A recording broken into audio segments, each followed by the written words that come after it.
God, that possum's I'm angry. sorry, Lindsay's cat is fighting. Yeah, that cat is old. You were Vale going. will not leave a boxed Pikachu alone, and she does not. She was ready. She had the pimp hand up. It was just ready to give me a reason. Keep the cat hand strong. Well, that's the intro. Welcome to Podzilla 1985. It's Podzilla After Dark on a Thursday night. You know what that means. It's time for the most fun you can have while still keeping your clothes on. No politics. That's the promise. No on politics. Thursday. Michaela said, I've heard that so many times I answered out loud. Pop quiz to everybody listening.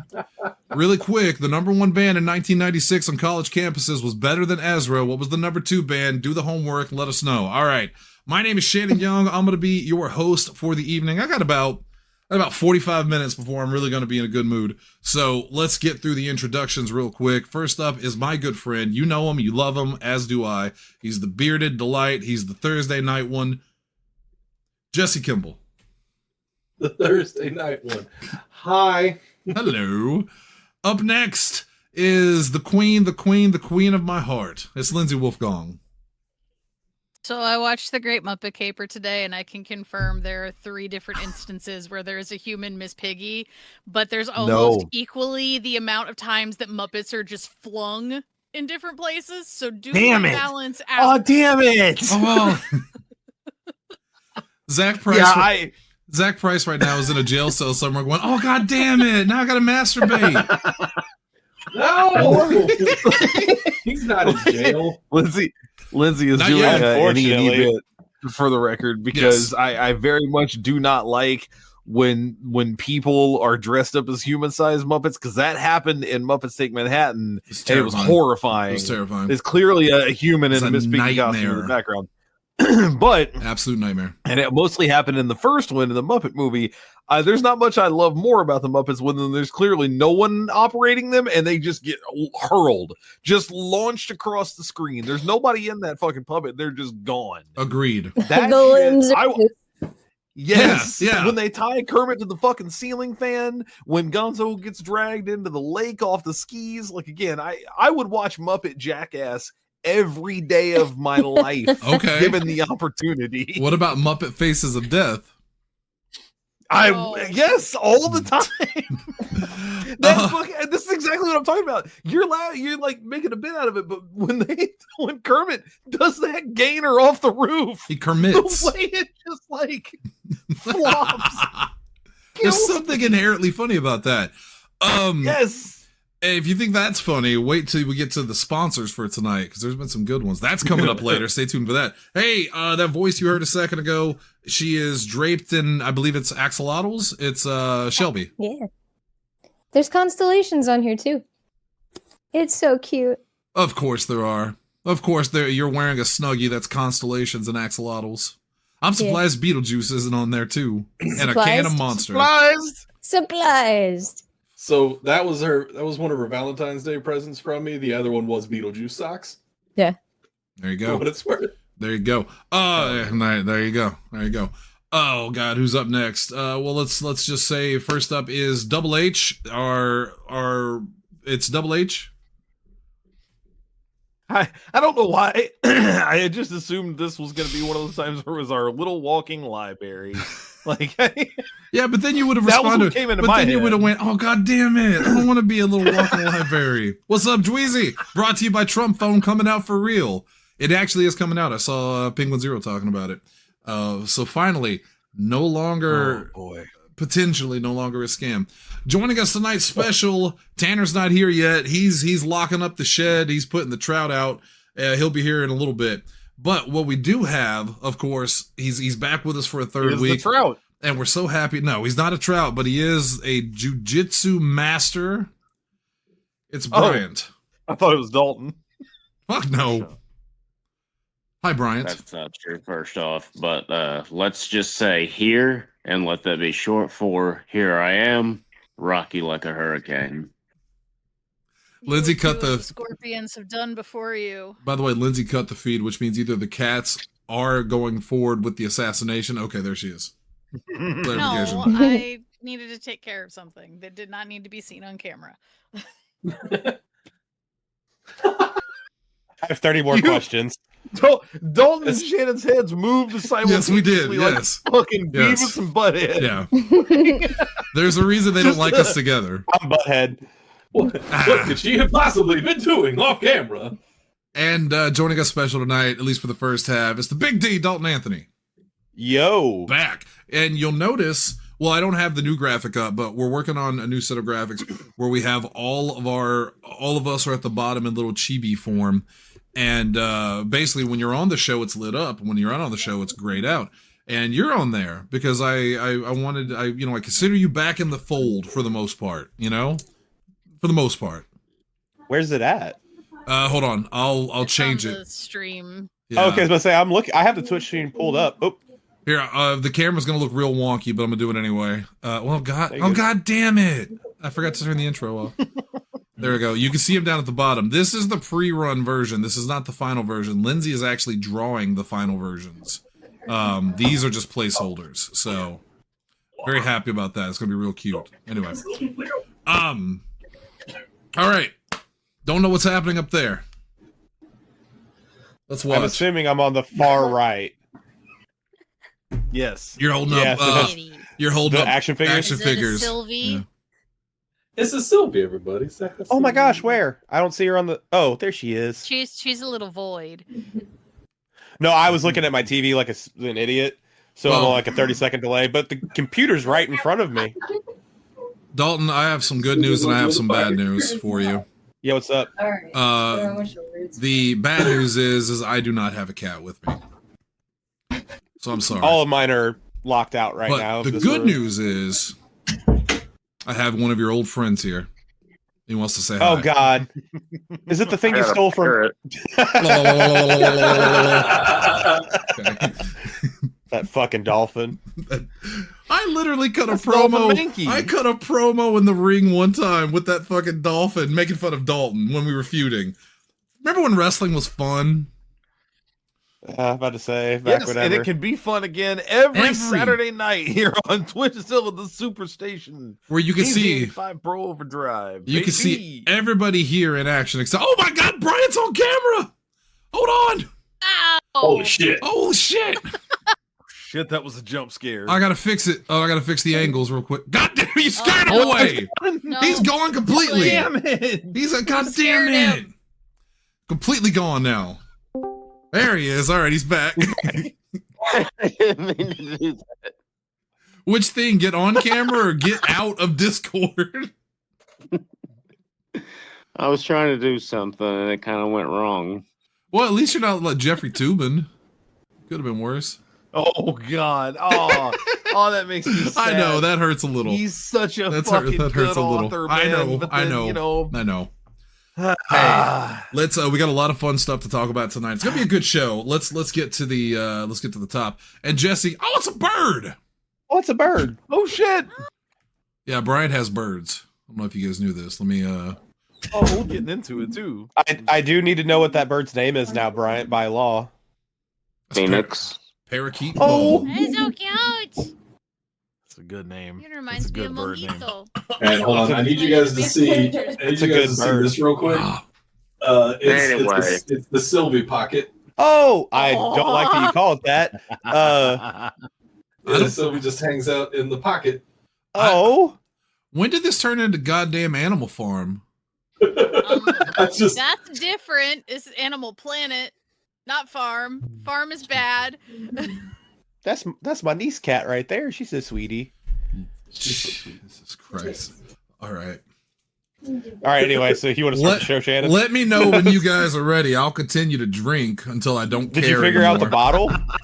Yeah, we got it going. Don't worry. All right, good.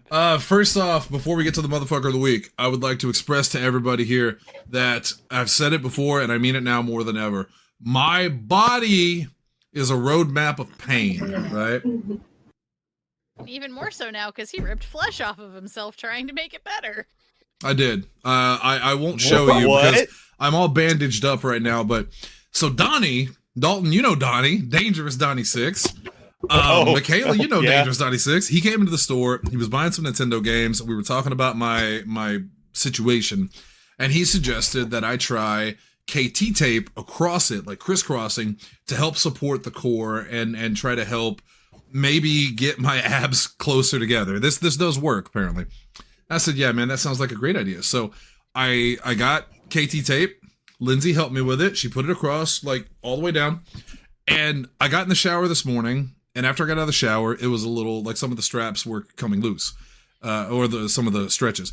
And I was like, hey, is it supposed to do that? And she's like, no. I think some of the parts that didn't touch her skin didn't stick very well. And she's like, do you want me to redo it? And I was like, yeah, let's do it. Because I was peeling little pieces off. So I go to peel it off. Have you ever peeled KT tape off? Yeah. Holy shit, it might as well be super glue. Yeah. One of the main things we used in jiu-jitsu. Oh. Like, dude, there was this thing called back rash. Like, I mean, you got rash from the mat, scraping your fucking flesh across it, but like that KT tape, man, it was made to stay there, sweat and everything. All right, I'm gonna message. It's not Dalton supposed to come off real quick. Yeah, I'm gonna message. No, don't message me. Don't, no, because you're gonna send me the picture. I don't want to see it. No, I'm not. Don't worry. Oh, damn it! Damn it! Well, I have imagine- nothing to. You could probably put like not alcohol or that something bad, on it to it's dissolve just- the All right, Dalton, I sent you a message. adhesive, right?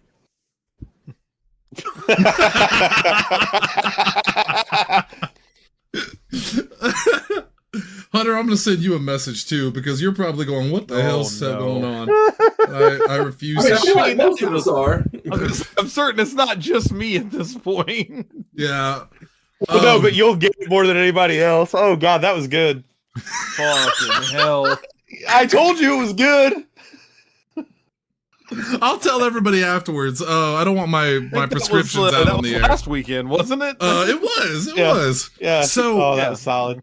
So to continue that story, I ripped flesh off my body. I really can't show it to you because again I'm all taped up. Lindsay bandaged me, but it actually ripped the skin off of me. I have giant welts and like it's disgusting and it hurts so bad.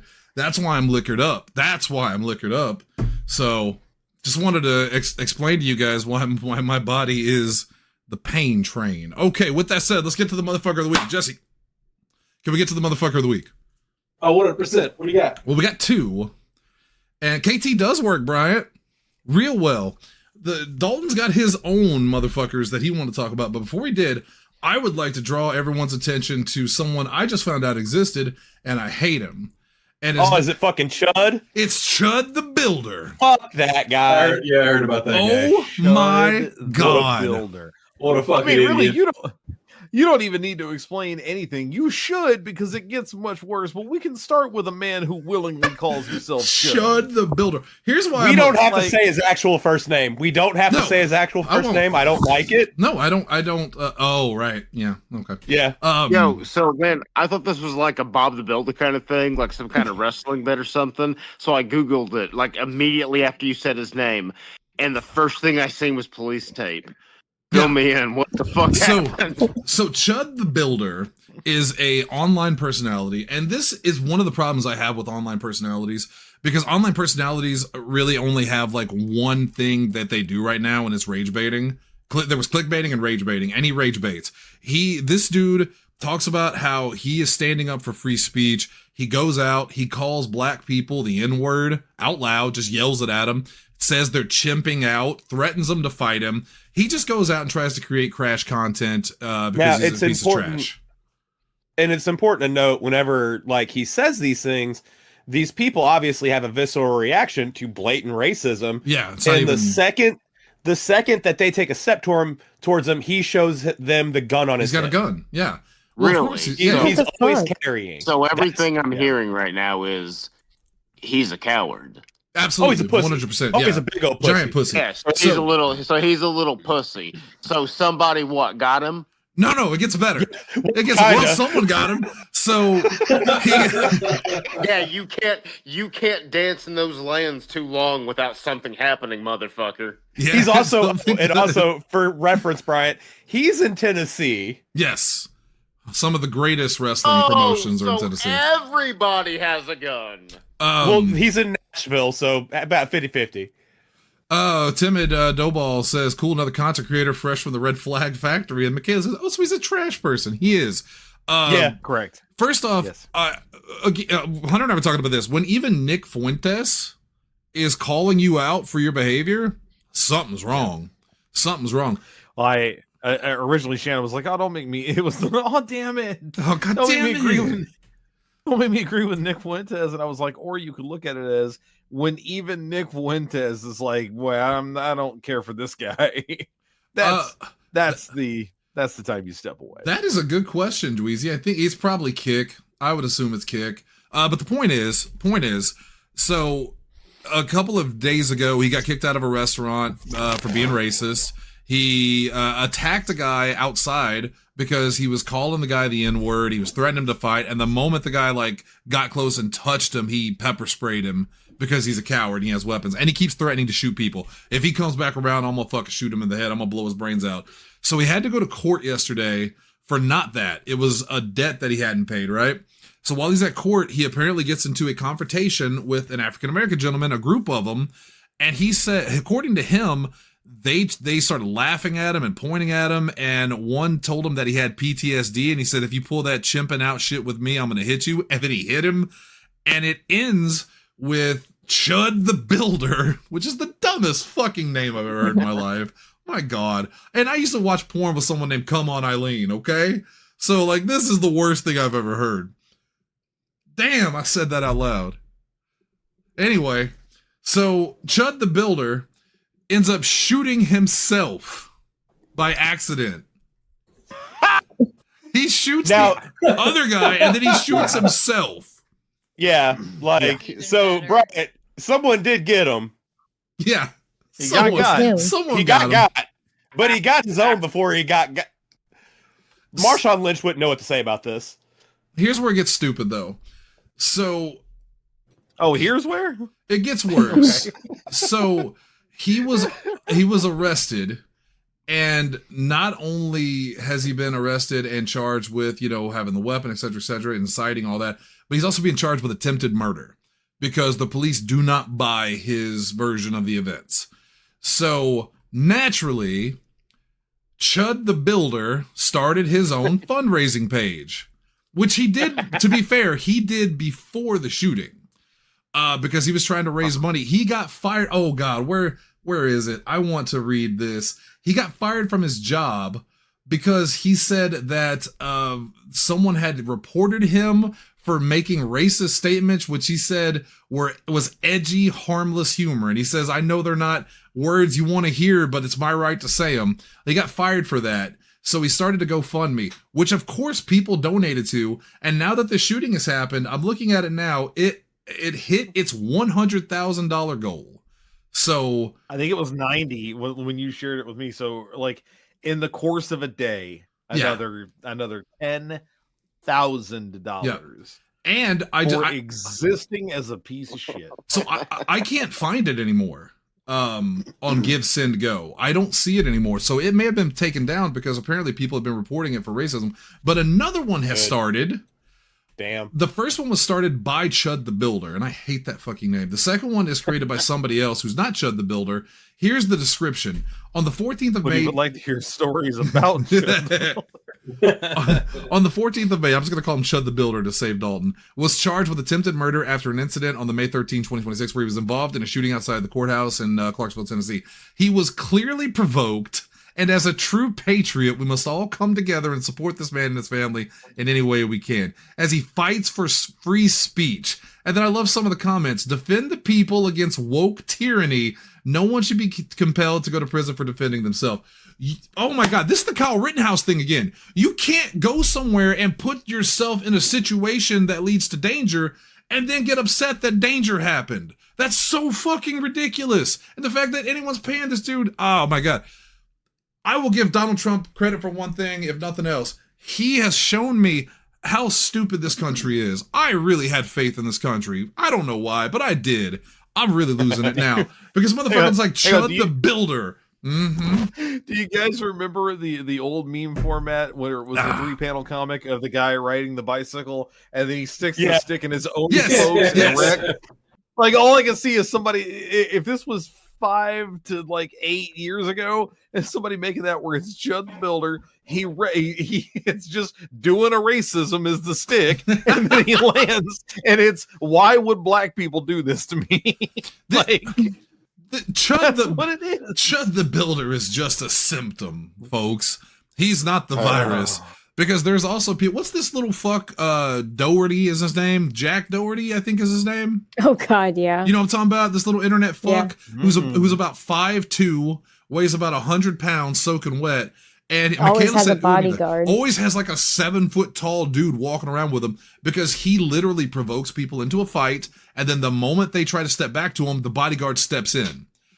Oh my God! And What the fuck? and not I you know what you're guys, talking about now. not you people that are watching us. Hopefully, but there are so many people that enjoy this shit and think it's content. They think that's entertaining. What the fuck is wrong with you people? What made you so dumb? Was it the internet? Like, I don't know. Yeah. Oh, I mean, it's so hard. It's so hard for me to get outraged on this show anymore. We've been doing this for 11 years. It takes so much for me to raise my voice anymore because I'm so beaten down. But I want you guys to know that no matter how much I struggle to put my words into something that seems relevant or interesting, I'm so angry. I'm so disappointed in the state of the world and the state of America that people like Chudthebuilder are probably going to be rich because they're being racist in public and shot themselves like a fucking idiot. And there are so many people that are suffering and need help. You would rather help Chudthebuilder than give money to a guy on the street who's homeless, than someone that needs help. Like, Jesus fucking Christ, what's wrong with this fucking country? Well, they're not the victim of woke. That's their own fault. They just need to pull themselves up by their bootstraps like Chudthebuilder. Right.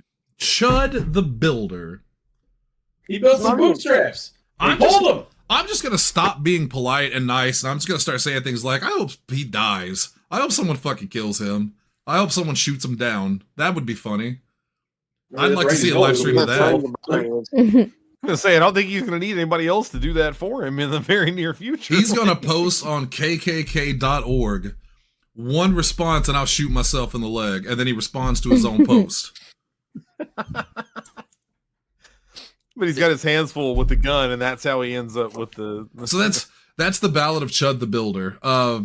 The new one's got $480 raised out of a $10,000, and I bet it's not even real. I bet this is a scam. Someone has created a fundraiser for him that they're just going to take the money from.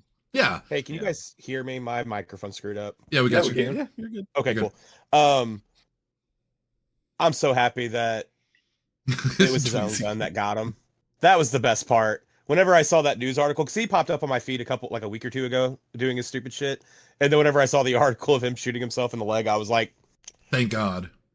Yeah. He plaxicoed himself. Jesse Thank gets God. that reference. Piece of shit. Okay. Oh, yeah. That's all we'll talk about. Hopefully that's the last time we talk about Chudthebuilder on this fucking podcast. Unless he dies. We have a whole we have a whole lawsuit coming, buddy.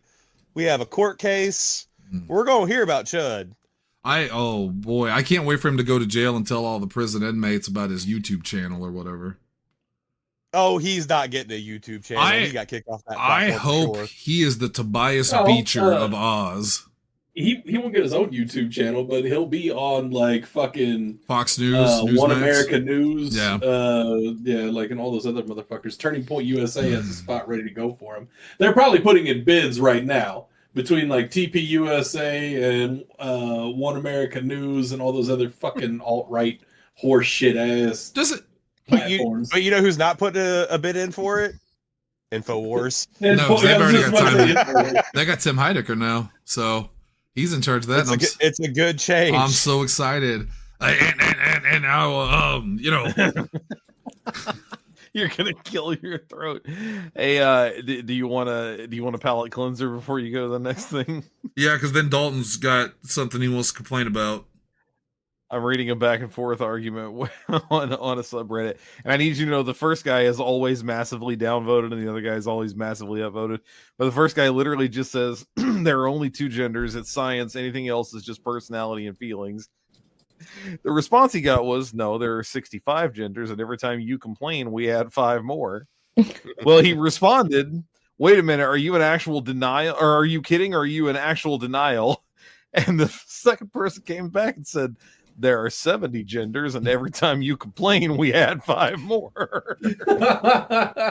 No, That's fun. I'm just gonna say it, stuff. and this might be unpopular, but I'm old school, and I say fuck that guy. The one complaining, not the.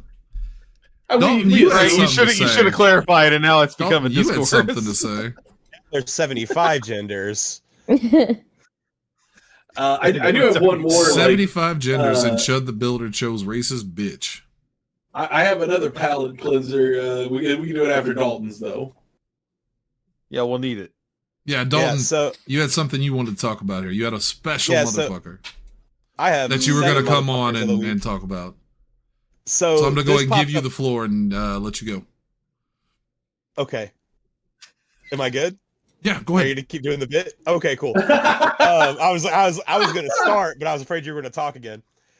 So this popped up in Hey, your mic's out. Fix the God thing. damn it! I hate all of you. I hate all of you equally, except for Shelby, who's glowing in the dark right now. Anyway, no, about like late last week, a story came across that I saw that a school board was denying a band from playing a piece of music. And without getting into it, my college degree is music education. So I was kind of like, what's this about? And then it kind of went away, and then it came back yesterday. So 7 school board members from Watertown, Wisconsin are my motherfucker of the week. A band director at their local high school sent a letter out in October saying, hey, we're going to do this piece, instrumental piece, no words, called A Mother of a Revolution. It's a piece that Omar Thomas composed, who is a composer and college teacher in Texas. And the song was inspired by the Stonewall riots of the 1960s, and it was written specifically to honor Marsha B. Johnson. He said, "Hey, so we're doing this, but the band director, the school board or the school has a policy that anything that might be, I think they said sensitive subjects, has to be okayed by the parents. So you send a letter out, parents okay it, they don't okay it, whatever. Apparently, a handful of kids opted out of playing the piece. There's no words in this song. I think that's super important to note. Nobody said anything then. A couple people opted out. They start working on it, I'm assuming in January, because that's how bands work, especially high school bands. They practice for the last 4 or 5 months. And right before, about 2 weeks beforehand, the school board says, hey, you can't play that piece of music. Because indoctrination. And that's literally what they said. Like, I watched the school board meeting highlights of it. They said that it's kind of funny because they're so close to like understanding that they're stupid, but they just miss it wide left. The vice president of the school board said, this isn't just a piece of music. It is something along the lines of the music teacher didn't mean this to just be a piece of music. He meant it to be a exercise of political activism in music form, and there's no reason for that, or something like that. Not realizing that like any battle hymn or battle march that band has played was political music. I think even the Star Spangled Banner could be considered political. Some would say. So they have a big school board meeting. The community, and that's why I'm not calling the town of Watertown the motherfuckers of the week, just these school board members. The town extended the 15-minute like spot of public comments to an hour and a half. That many people came to tell the school board that they're fucking stupid. And even after being told you're fucking stupid for an hour and a half, they still chose to be fucking stupid. And they voted 7-1 to say they cannot play this piece of music. So, go ahead. I was gonna say, for people that don't know the Stonewall thing, it was a riot in the 60s where there was an inn that was visited by gay men, youths, basically anybody in the LGBTQ community. And at the time, there were a lot of raids on places like this. People were harassed. And this particular instance, though, it led into a full-on riot with resistance where basically like the entire town came out and fought back against police. And it changed from harassment to full-on resistance. Yeah, importantly, it's in New York City. So when he says town, we're talking about the entirety of Greenwich Village. Right, which is where the McMahons are from, so. Uh-huh. A lot So, of acceptance there. Well, no. Sorry. That's Greenwich, Connecticut is what you're thinking of. Oh, yeah, my bad. Yeah. I was thinking about the Mean Street Posse and I got scared. Yeah, they're from the mean God. streets of Greenwich. The indoctrination thing is really funny to me because last week we talked about during Teachers Week that the Department of Education sent out a tweet or a truth or whatever the fuck they call it, showing little Miss Pumpernickel, or what was her name? Mrs. Puff. Miss Puff. Puff. Little Miss Pumpernickel. Little Miss Puff reading a MAGA book, and then my favorite thing that Mrs. Puff. I didn't catch at the time is then they had, what was the other character? It was Miss Hoover from The Simpsons. Yes. Reading a MAGA book, but they couldn't even be bothered to fix a the mega book. AI. It was a mega book. Yeah. Yeah. Which You again, going goddamn back- clowns. But Shannon, do me a solid. Go check and see what the Department of Education is posting this week, because I didn't even know this was a thing. But it's National Charter School Week, and if you go look at those posts, Ew. huh? Why? I said ew. Yeah, I know. Why? If you go look at those posts compared to last week's post, the Charter School Week's posts are these like nice, sweet, I'm sure AI written, like talking about how great charter schools are and like, oh, these teachers and da da da da da da. Make money. Well, but not for the teachers. No, not for the I have teachers. friends that- Nothing makes No. Yeah, nothing no. makes money for teachers. Not a Not single even thing. teaching jobs. No. Try and keep up. Yeah, so, but anyway, no, that's aside. I have a giant problem with stuff like this because, so I didn't know the song at all. I don't listen to new composers too terribly often. I don't keep up with like current trends in instrumental music. I went and listened to it, and obviously there's no way to realize that this was about a trans woman who started an uprising. It's also the opening song for the show this week. Message me so I remember. Yeah, Hell but like yeah. also it's really fucking good. Like I listened to it 2 or 3 times and I'm like, no, this is like a really well composed piece of music. The Omar Thomas is a professor at UT Austin, and it's like, oh, that's actually a really good music school too. So it makes sense that he's good. I went and looked at the sheet music before looking at it. If I was one of those students at that school that learned that fucking hard piece of music, 'cause I was looking at it and I was like, this is difficult. Like, this is a very difficult piece of work. And being told, yeah, you can't perform this because, well, indoctrination. And just the report. So a lot of local news stations went to that thing, and they asked a bunch of the school board members, well, are you going to go to the concert? Because I think the concert's either tonight. It's either tonight or it's tomorrow. And they were like, no comment, no comment. Nobody could say, yes, we're going to that concert. So what I hope happens, or has already happened, is I hope they just played it anyway. If that happens, Do an encore at the end. well, yeah, I mean, even then, like that, if that does it, that band director is going to get fired. But you know what? If Chudthebuilder can make $100,000 for shooting himself in the leg, I'm willing to say this band director is probably going to make a pretty good chunk of change. Well, hold on. It very much feels like the liberal side of these arguments never stick up for people like the right does, like the crazy Christians with the guns and the homophobic natures and the racism. They get support out the wazoo, but it feels like most liberals are just kind of left hanging in the wind. And that's one of my problems with the Democratic Party is it doesn't feel like they have the same bond that the Republican Party and the conservatives do. I mean, there's definitely been some GoFundMe set up for like shit like that. Like, there's a lot of money, if I remember right, raised for like all of the people that were killed in the Minnesota raid. Like all 3 of them, right? That were killed in Minnesota. There were more than that, but the ones everyone knew about were Renee Good and Freddie. I forget the gentleman's Yeah, name. for Alex Freddie. Alex, Yeah. I mean, there were GoFundMe raid. Like they just don't like Maybe make as big a news. Well, just because like they're not getting GoFundMes for being pieces of shit. Well, it depends on who you ask. Maybe it's because less liberals do dumb shit like this. than Republicans. Liberals don't seem to be as upset with, you know, for the Republicans, the Conservative Party to be the party of free speech and fuck your feelings and all that. They sure feel like a bunch of sensitive little bitches. I'm just going to say it. Every accusation is a confession.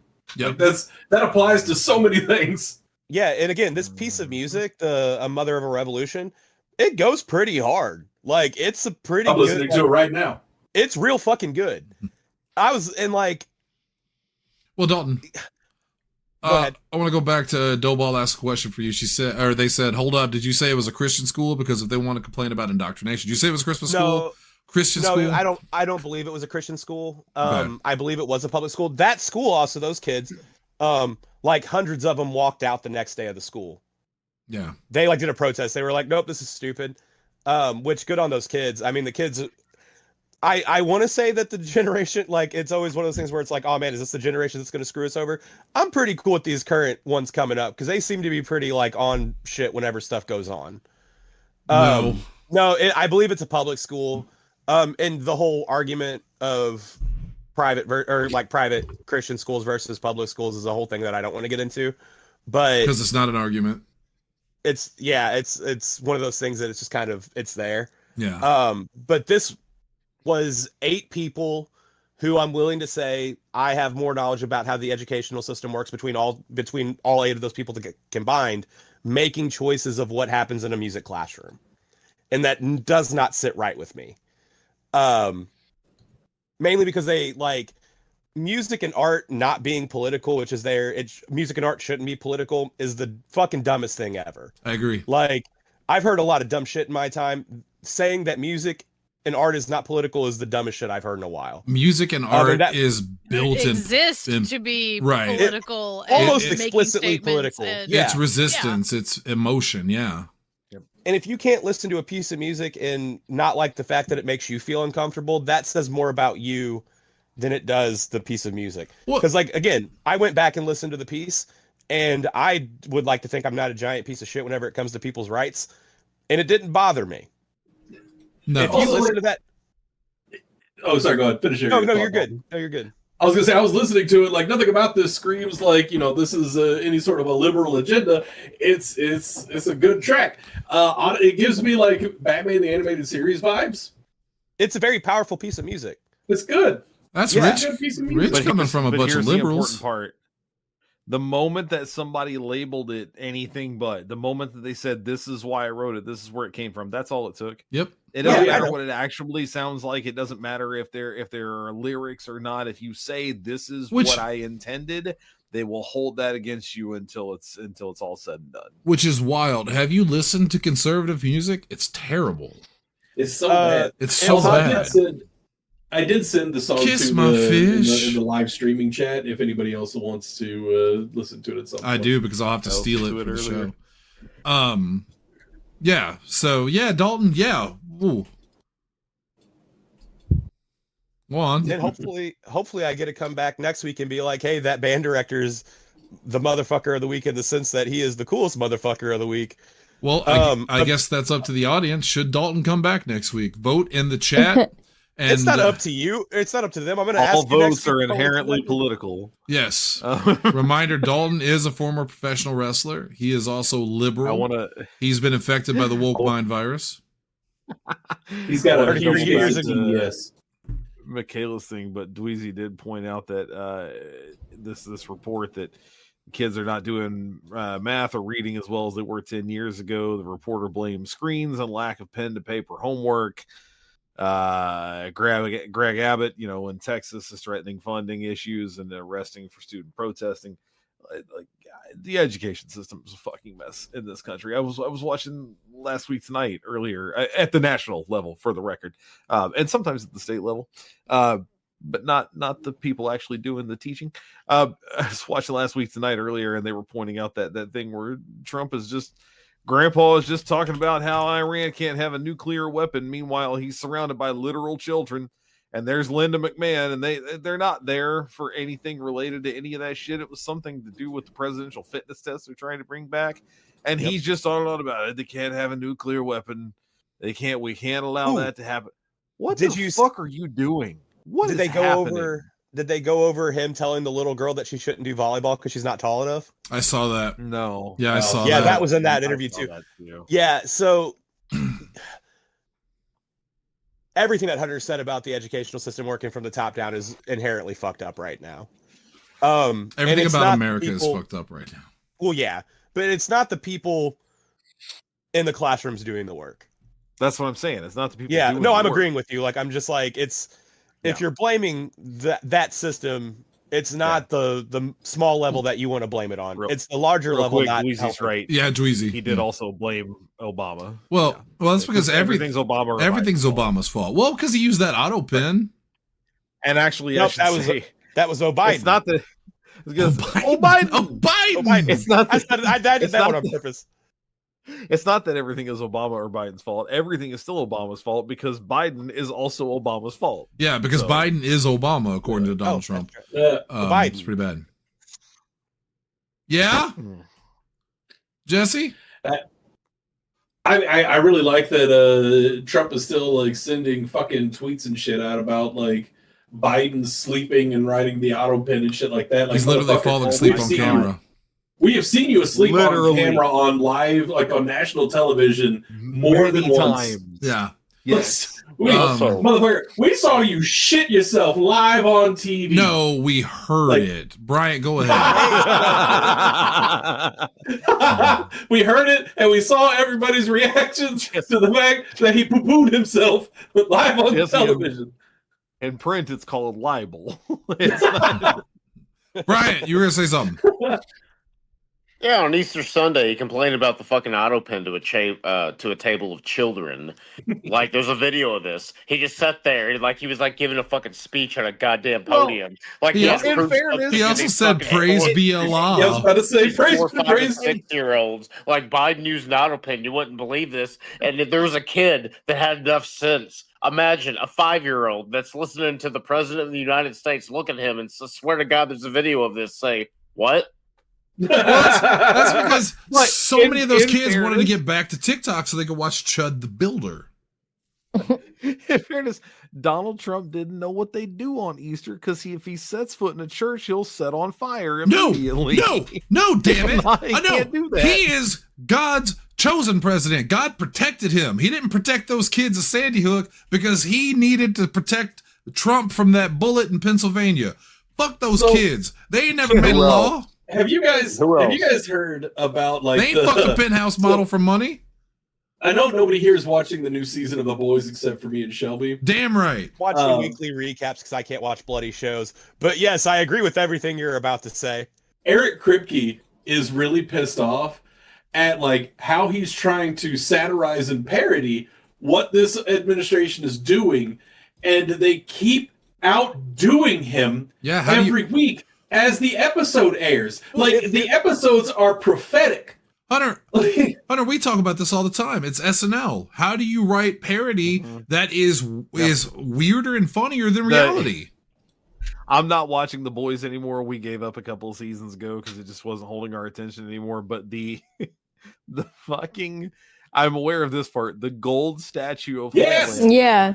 In the episode the same week as the gold statue of Donald Trump was and by the way, a gold statue where at the unveiling, yes, he had actual fucking ministers going, but it's not an idol. It's not an idol. Now, if we could just pray to it real quick. Get on your fucking knees. Definitely not a golden calf. This is not idol worship, I swear. Hunter, that's the third time this has happened this season. Of like, something happens in real life, and then the following episode of The Boys, it happens, and it's Homelander, and it's supposed to be absurd. And yet, those preachers are going to tell those people the same thing Donald Trump told those kids. Get on your knees. And pay lip service. Allegedly. Jesse, if you told me he was writing it week to week like Saturday Night Live, I'd believe you. Because, he is hit. Like... I don't want that man writing another piece of art. Like, he's too good. Yeah, Kripke he's genuinely angry about it. He's talking about it in an interview. He's like, this is horseshit. He's for the record, he's also angry because I don't watch The Boys, but I do read about it because I think it's an interesting story. It's just not my cup of tea. But I've read his frustration with the fact that people still look at Homelander like a good guy. Like he's the hero. He's like, Yeah. I don't know how much more I can spell this out for you. If you think Homelander's the good guy, you're He's a fucking not idiot. the good guy. Right, All you're a fucking idiot. So listen, like there's a man I know that does not like the boys, and like he's not a smart man. Well, I'll be He's danged. a nice guy, but It's not me. It's not me. Oh, it's me. he's It's he's me. a simple man. And he understands that Homelander is the bad guy. Like he dislikes the show a lot because he hates that Homelander is the bad guy. Well, oh my god! But the I sad know thing who he's is, talking about. the sad thing is, how many people in America look at Homelander like he's a hero because he's standing. He is the piece of garbage that they are, but he has superpowers. He's everything they want to be. People don't want to better themselves anymore because they've been taught that the horrible person that they are is great. You should be celebrated. You're a patriot. And it's disgusting. What a disgusting thing for our country to be going through right now. And I'd like to think that it's going to be fixed. It will get better. But I'm really starting to lose hope. I'm really starting to lose faith because more and more people are subscribing to this bullshit. And it's scary. It's scary. I know Jesse has a palate cleanser here, but I'd like to throw another thing out real quick that I just learned. So I know most of us here, if we go to a big box store, it's Sam's Club, right? That's our local thing. Does anybody here have a Costco membership? Are they able to get to? I have a Sam's Club No, membership. No. Right, The closest yeah. Costco is in St. Louis, so Yeah. Yeah, It's like yeah, Arnold. and that's Yeah.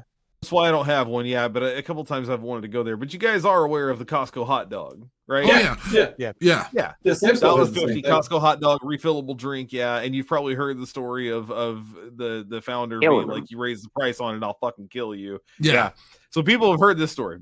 What you may not have heard was just so when that whole thing happened with the McDonald's CEO eating the product, aka the burger, and it was awkward, and then like a bunch of other companies kind of jumped on it. Costco did one where their founder, their CEO, Jim Senegal, went and ate the hot dog. He fucking houses this thing. Nothing on it, I no was about to mustard, say no ketchup. completely He plain. just goes hard on this fucking hot dog. And in the process, he did an interview with the Seattle Times, and this is very funny to me because if you think that "I'll fucking kill you" bit was great, this is better. The Seattle Times asked him, quote, "If the price of the hot dog combo goes up, what will it mean?" And without hesitation, Jim Senegal responded, and I quote, "That I'm dead."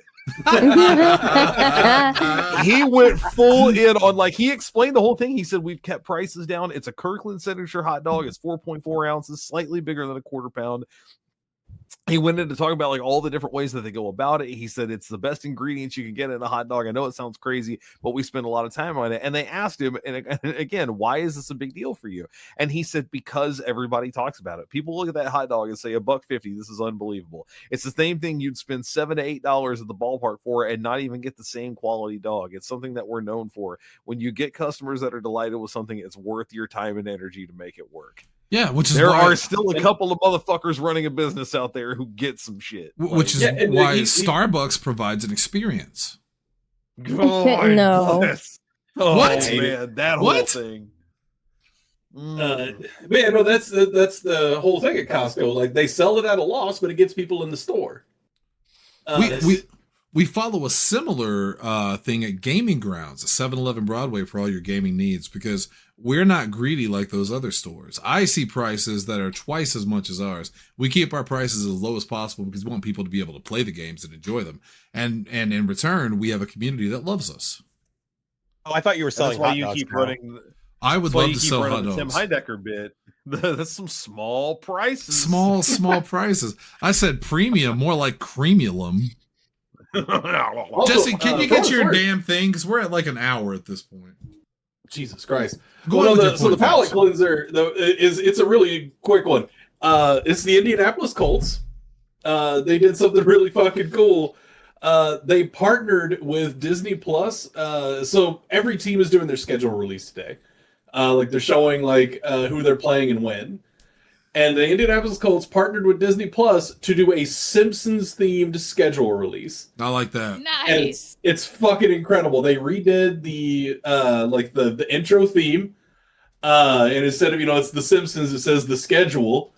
They go through it. There's a bunch of like little Easter eggs as they go around, and then the couch gag, like what they pan around to the TV, and then they show like old Simpsons clips, to say who they're playing, and it's very funny. Like they do the Raven Treehouse of Horror for the week they're playing the Ravens. Go ahead.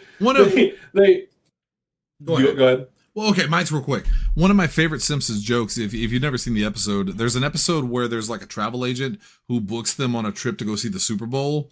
And there's a part where they talk about, and I'm going to do the joke. They say something like, "Oh, I can't wait to watch the Denver Broncos," and they cover their mouths because they used to change it in syndication every year to whatever they pre-recorded all the teams, and whoever's playing the Super Bowl, they would put them in. I thought that was very cool. Sorry, I just thought that was neat. Now here's my friend, Mr. Black. Yeah, so I sent it to the show chat there, so you guys can see it if you want. But it's pretty incredible. There's some great like fucking jokes in there. Like the Colts haven't beat the Jaguars in Jacksonville in years, and it's pretty embarrassing. So when they're in the power plant, like at the beginning of the thing, like it says like how many days without incident.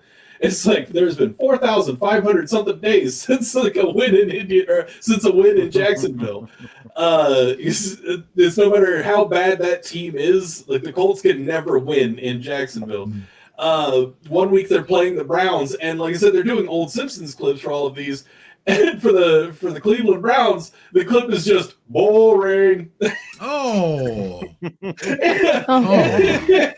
There's so many really good ones. I highly recommend checking out. It's so good. I'm gonna watch that. They put a lot of work. I'm gonna watch that. They put a lot of work into a team that's gonna go 4-12.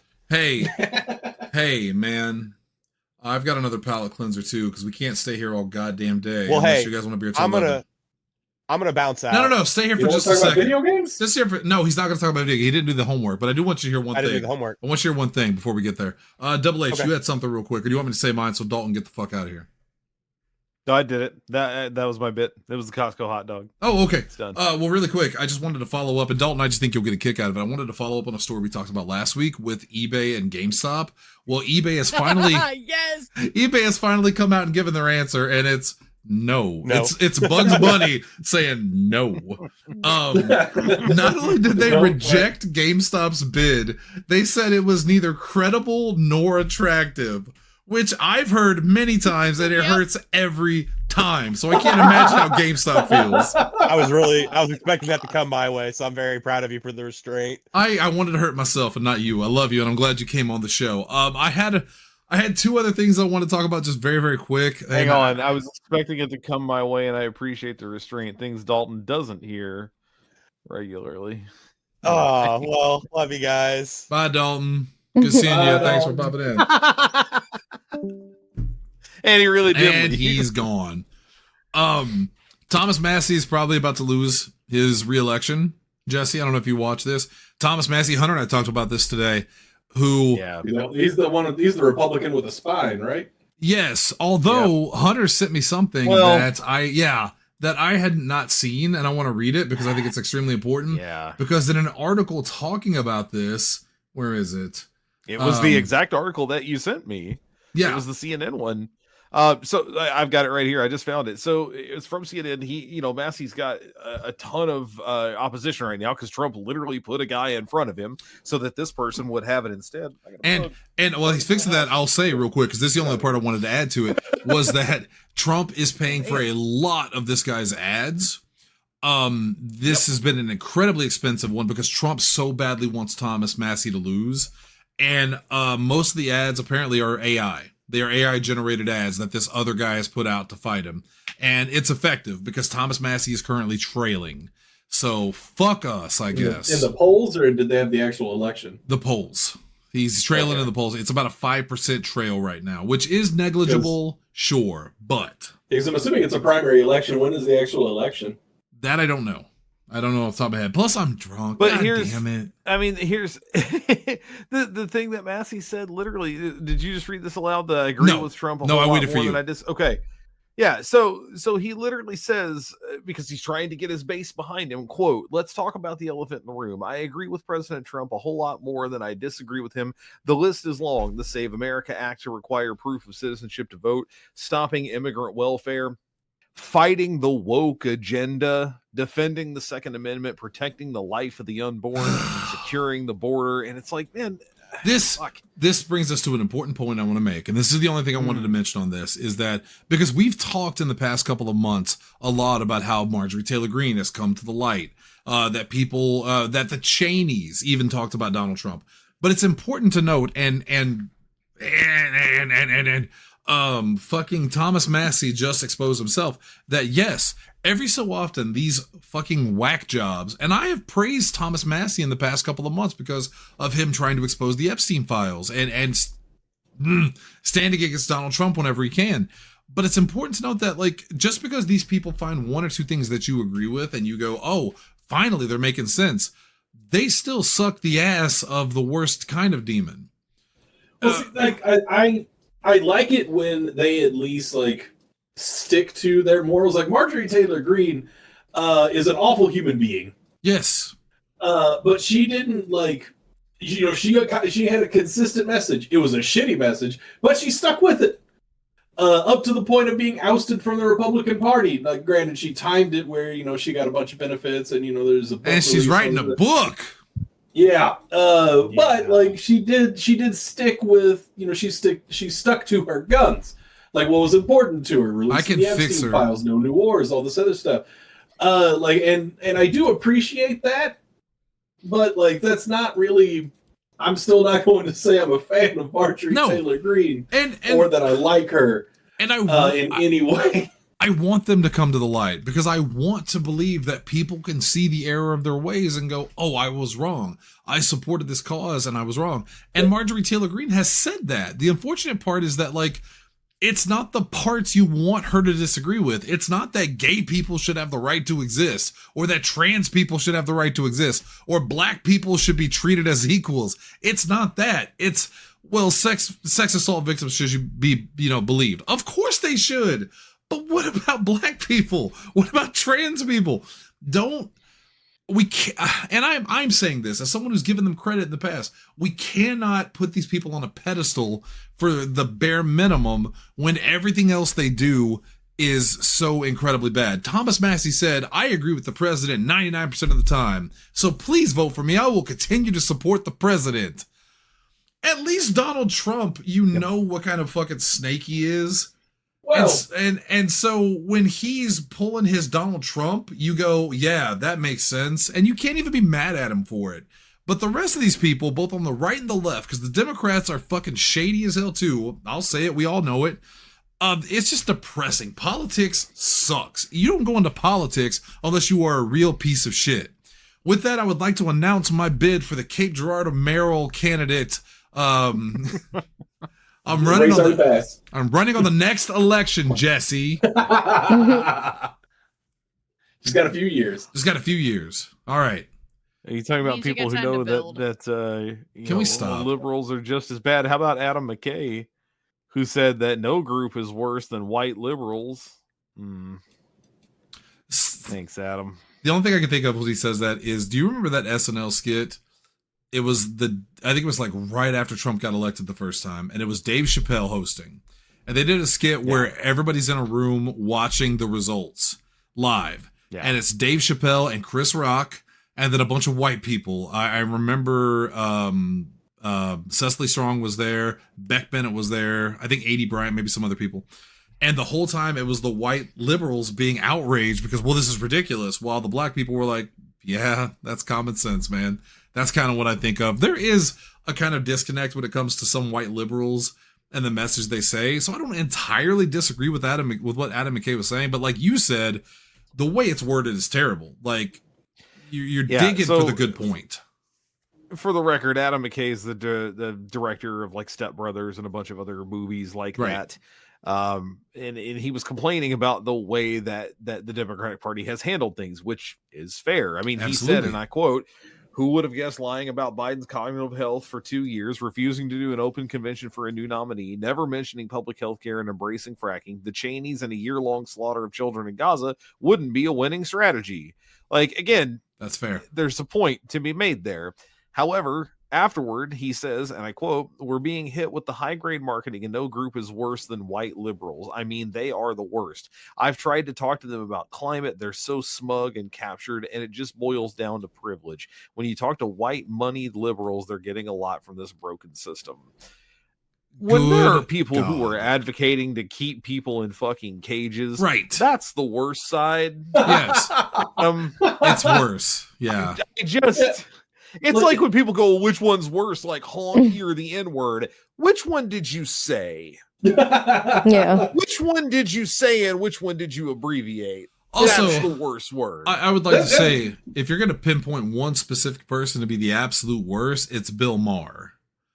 Oh, I do fucking I hate Bill can't Maher. stand Bill Maher. Oh, My damn God. it. God damn it. I don't want to be the one to have to kill Bill Lamar. Bill Maher? Bill Lamar. But that's the shit that kills me about like both sides are bad. Yeah. Okay. Both sides. No, Ish. it should be both sides have problems, but only one side is bad. Correct.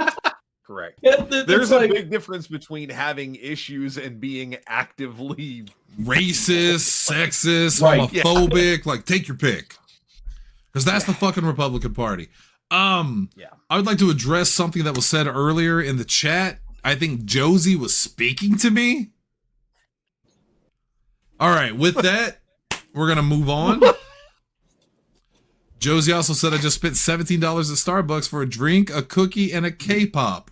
I'm sorry, a cake pop. If it was a K-pop, that would be understandable. Delish and Michaela.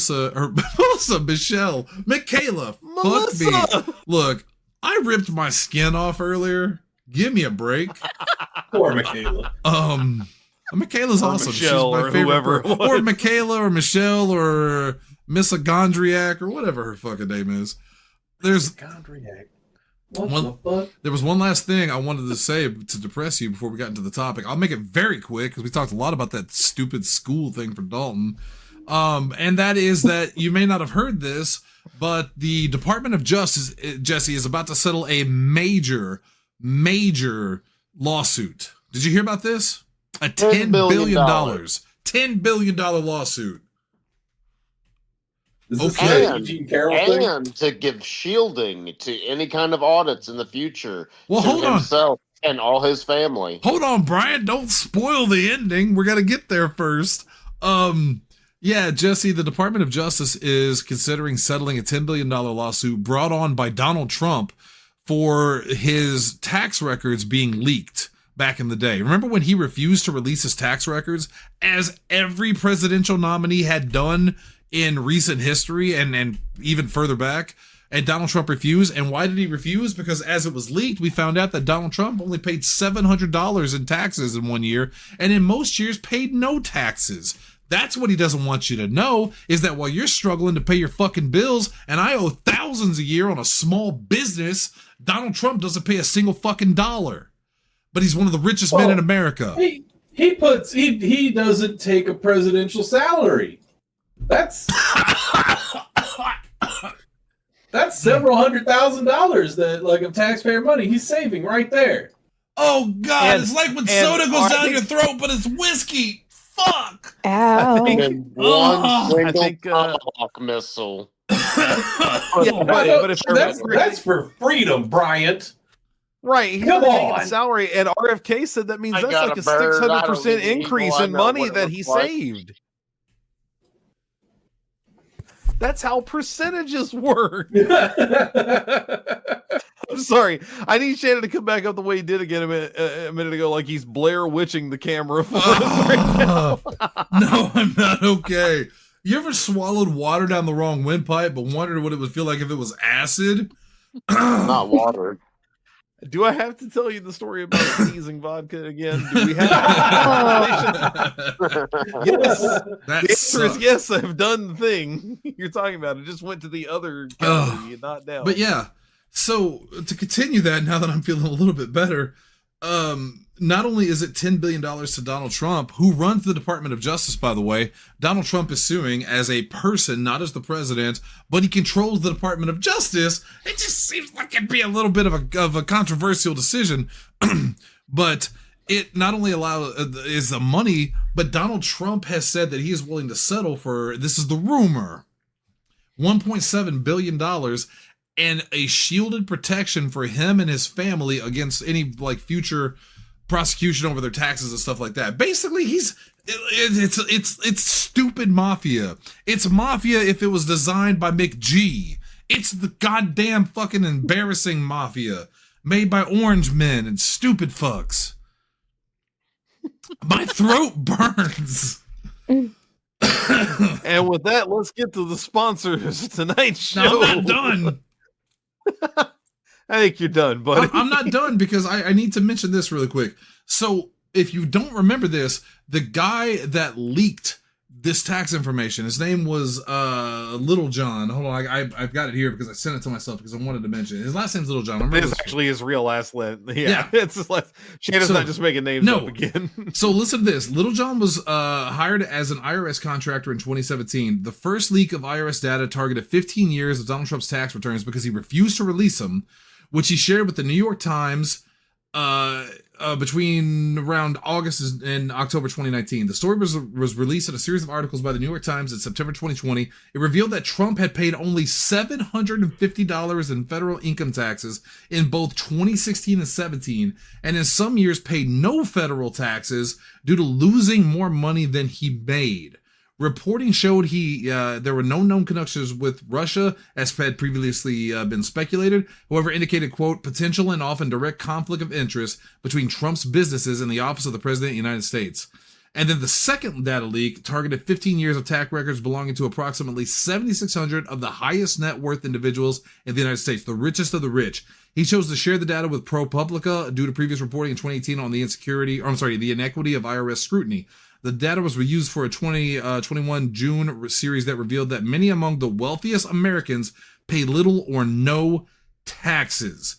And the point of this is that the richest people in the world, while you struggle to make money, don't pay anything. Despite the fact that they are the richest people in this country, they pay nothing. They contribute nothing. They hoard the wealth. And some of you still vote for these people and think that they have you in their best interest. What is wrong with you?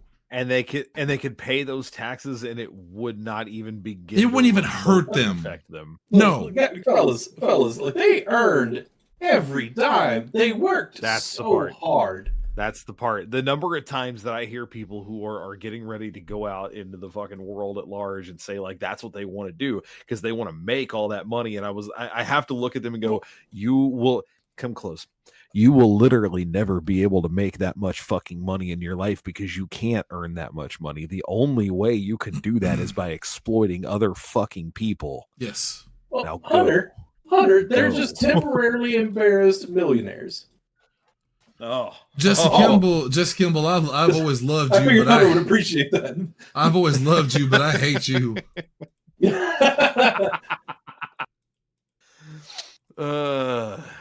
All right. Well, with that said, and I think we've depressed ourselves enough. It probably is a good time to go to the top 5 of the week. We continue our game series, but before that, we got some bills to pay. Look, we here at Podzilla 1985, we are a free organization. We don't ask for any money, and we eat the cost ourselves because we believe in free journalism. We believe in being able to say whatever we want to say, whenever we want to say it, any belief that we have.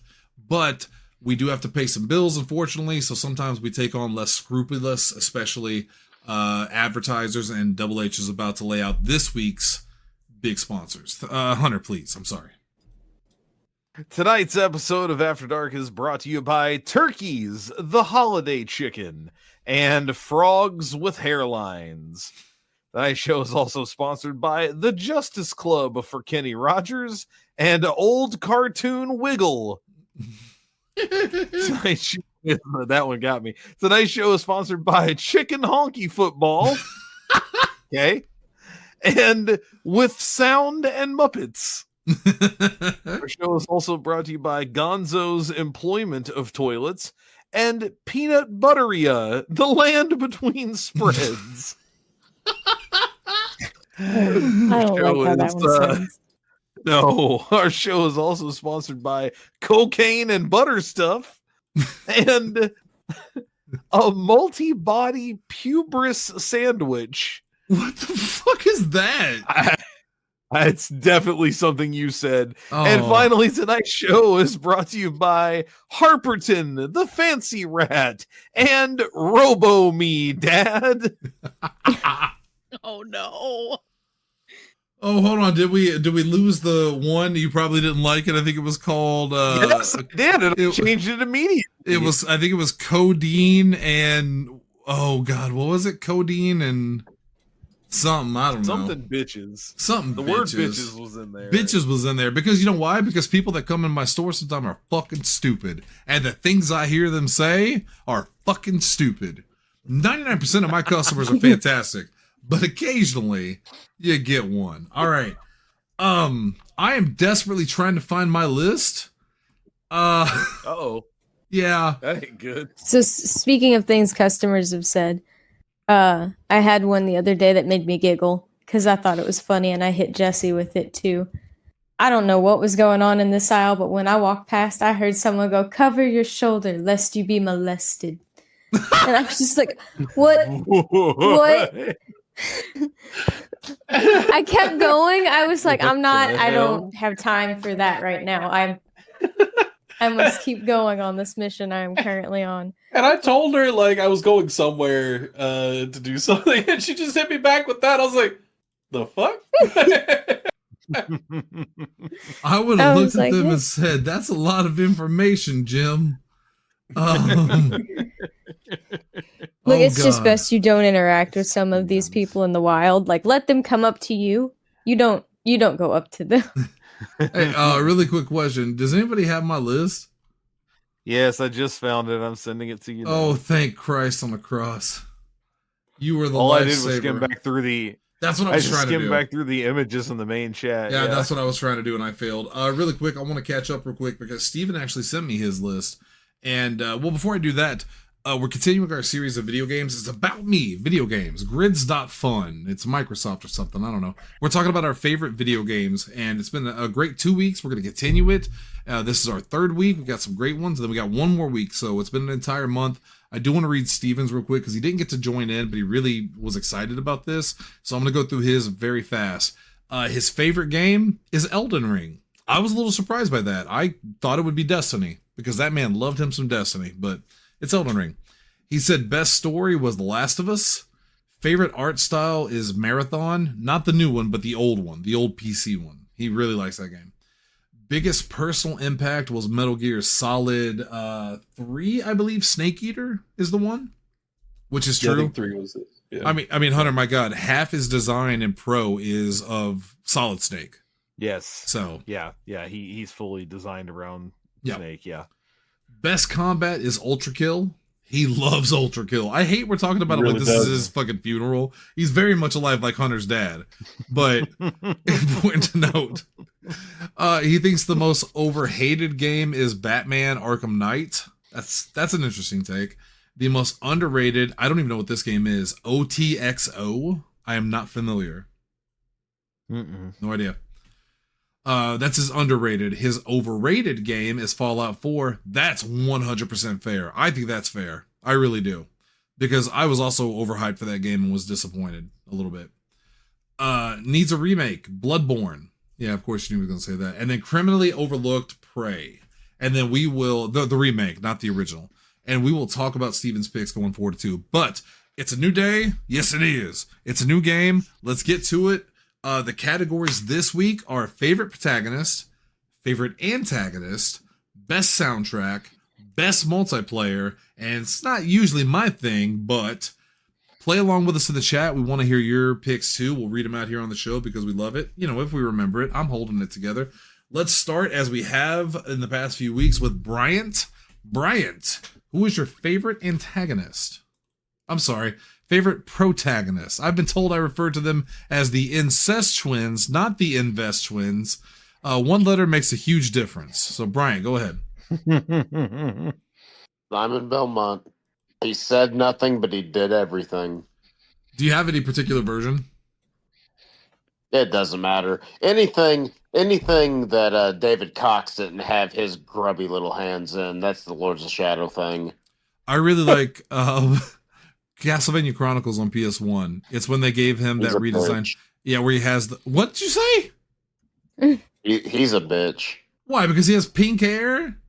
Come on, man. No, Dave Cox. Was that him? Never mind. No,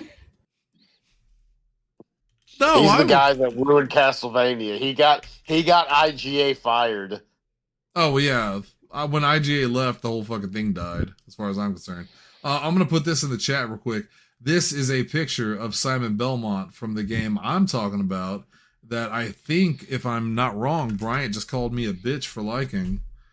No. Dave You're Cox. wrong. It's not what he said. I know. I'm just fucking with him. But that's... Well, I mean,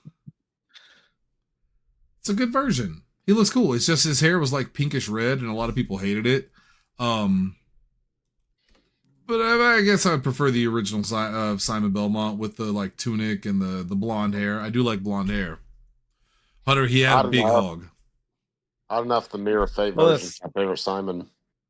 Isn't that the one where many people he's say. Alucard? Oh no. He's Simon Belmont. He's the dude that looks like he lives in the woods and chews on trees. Bob? Simon. Simon, yeah, sorry. Hunter, what were you gonna say? I just said, it was very wide, but it was also long. So, it was good all around. He had a big hog. All right. Jesus Christ. By the way, Shannon, just a little thing. Do you know about the show chat button in Discord now? No. So if you were on the screen, where you could see all of us, if you kind of hover over it, a little like chat bubble pops up in the top right, and you can click it. And there's a whole separate chat for this channel. What? Okay, but why wouldn't I just post it in the regular channel? Well, you can post it in the general, or you can post it in here where it's quick and there. We don't have to change the channel and get out of the video and everything else. Up next is Jesse. Jesse, God damn it! What is your favorite protagonist? This motherfucking Luddite motherfucker. Commander Jesus! Shepard. That's just From Mass you. Effect. That's He's whoever you want him to be. He could be the coolest motherfucker out there. He could be the fucking coldest motherfucker in the galaxy. He could be whatever you want him to be. He's just cool as shit. I love me some Commander Shepard. Or she. Yeah. Amen. Or she. That is true. Michaela said Nathan Drake. That's an interesting pick. I'll go ahead and reveal Steven's in between Kimball's. His is Ezio from Assassin's Creed 2, which he said will make Tanner happy. So, of course, Tanner didn't show up. So, we're all a little surprised by that. Doughball says, I have way too many to list for these categories, so I'll probably opt out, otherwise I won't show up. Just keep talking. I love it. Give it to us. All right, Shelby, favorite protagonist? Yuri Lowell from Tales of Vesperia. He's like one of the only characters who knows what he stands for. Did you say Yuri Lowell? Isn't that a voice actor? No, that's his name. Is it really? Who am I thinking of? Is there a voice actor with a similar name? Or am I crazy? No idea. No one's backing me up. I don't know. He was a I have Spider-Man, no wasn't he? clue. Wasn't he Spider-Man in the Spider-Man games? Man, I wish I could have backed out of this like moments ago. I mean, Yuri Watanabe is one of the characters from that. It doesn't matter. Series. Can't we just, let's just go back to what we were saying before, like, hey, don't let me, snort crack off some guy's butt. Oh, you weren't too far off. His name is Yuri Lowenthal. Yuri Lowenthal. Okay, thank you. Oh my God, I thought I was gonna lose my mind. Yeah, Bob. Yeah, he's the guy. Bob's who in the voices chat. He heard it. He said Yuri Spider-Man. Lowenthal. Yeah. Hi, Bob. I'm gonna get Bob on the show one day. It's gonna happen. You will Already not. did. Yeah, but he got It already tricked. happened. He got tricked. Shelby, which one from Vesperia is he? I forget. He's the main character. Okay, yes. Yeah, I like him a lot too. And Bob also confirmed that no, I won't. All right, this is normally why we go to Tanner. Importantly, the category is protagonist, favorite protagonist, so he would have to be the main character, Shannon. Oh, Well, you can have multiple protagonists. yeah, I don't right? know about like take a Final Fantasy game. Wouldn't all of the characters in the true. party be the protagonists? Yeah. Like, Yeah, there's the a main protagonist and the protagonist, character And I'm kinda do really the same hoping thing, so because yeah. my heart's beating now. Some of my choices going. Oh shit, am I stupid? Oh.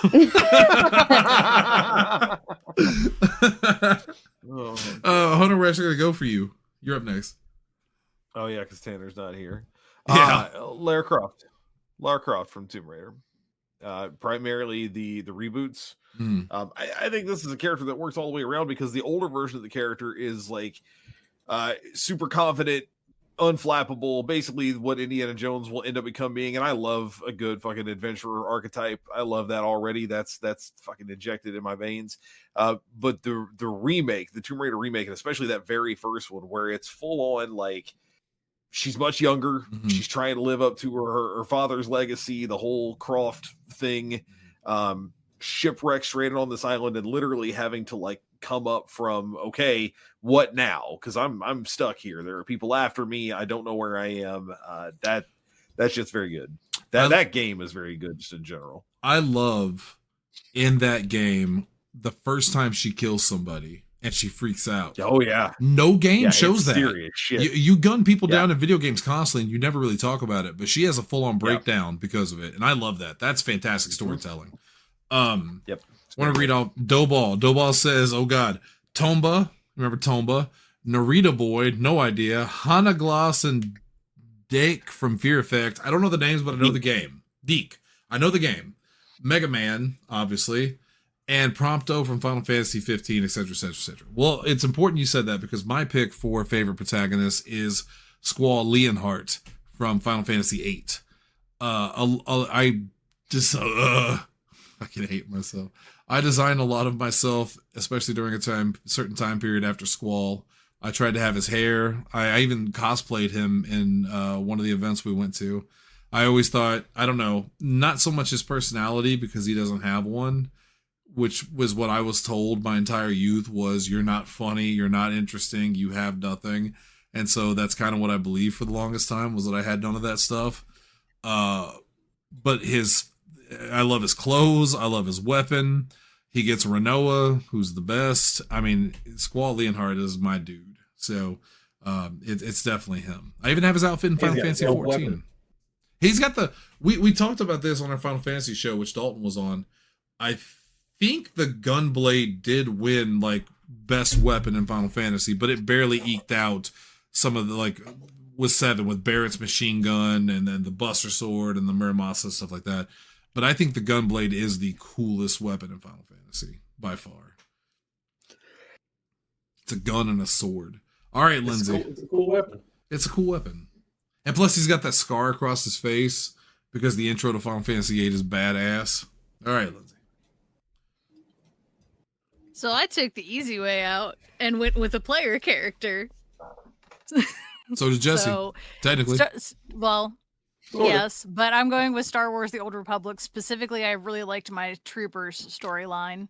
Oh, as God far as damn ones that I've it. finished. I should have said Imperial Agent because, yeah, some of those storylines are so good. Yeah. Yeah, they really are. And I definitely think that counts because that Absolutely.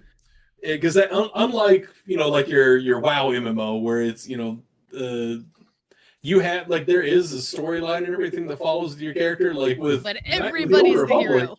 right? With the Old Republic, like you have a specific like there is a single player campaign to that game. Yeah, pretty much. And yeah, you're a protagonist that can make some decisions, but it doesn't. Yeah, it's good. That's fine. Some of the stories are really great. I really think the Imperial Agent is the best story in the game. I had heard it, and I finally gave it a try because I was on a big James Bond kick, as I get sometimes, and it's really, really good. I did not like the Jedi Knight storyline. Lindsay, I don't know if you've beaten that one. I just started that one. I thought the ending was incredibly underwhelming. It's so generic, but that's my fault for playing the Imperial Agent because it's really good. All right. Yeah, no, they really like the Jedi storylines are weirdly boring compared to literally all of the other ones. 100% agree. All right, let's go back to the top with Bryant. We're moving on to our second category, favorite antagonist. So this is the bad guy. Who's your favorite bad guy in wrestling? Video games. Brian, go ahead. So this sounds crazy, but Seymour from Final Fantasy X. Because I had only played 8, and that was my only really like any knowledge of Final Fantasy. I played that game, and as the game went on, I really hated this motherfucker. But his music, his design, everything about this SOB, I hated him so much, but I could not deny he was cool. Yeah, I agree. 100%. That final boss theme is badass. The Black Mages version is even better. Yeah, Fight with Seymour. Fight with Seymour. Yeah, he is very, very cool. Okay. We'll go to Jesse. Well, actually, before Jesse, let's for people in the chat. By the way, Zach is here. Zach Kurgus, and he said Riku from Kingdom Hearts. It's a solid pick. And Doughball also said the map maker from Hollow Knight. And then in this category, Michaela said Lady D. I'm assuming you mean from Resident Evil, right? Lady, what is it? Dimitrescu. Yeah, she's very tall. And Doughball said Arden from Final Fantasy 15 and then made comments about how charming they are. Jesse, let's go to you. Okay, my favorite antagonist is Handsome Jack from Borderlands 2. He's got that butt unicorn. Butt Stallion. Butt Stallion. The Diamond Unicorn. That was a very funny thing. That is a very funny villain. He's a great villain. Like, he's sympathetic and also just evil and charismatic and interesting. Like, he's a great villain. Just really good. 100%. I agree. All right. Steven, in between Kimbles. His favorite antagonist is, oh God, I don't remember. It's from System Shock. It's the woman on the cover, the System Shock herself. I haven't played System Shock. I haven't either. And he told me specifically who it was. I can't remember it now, and I'm so sorry.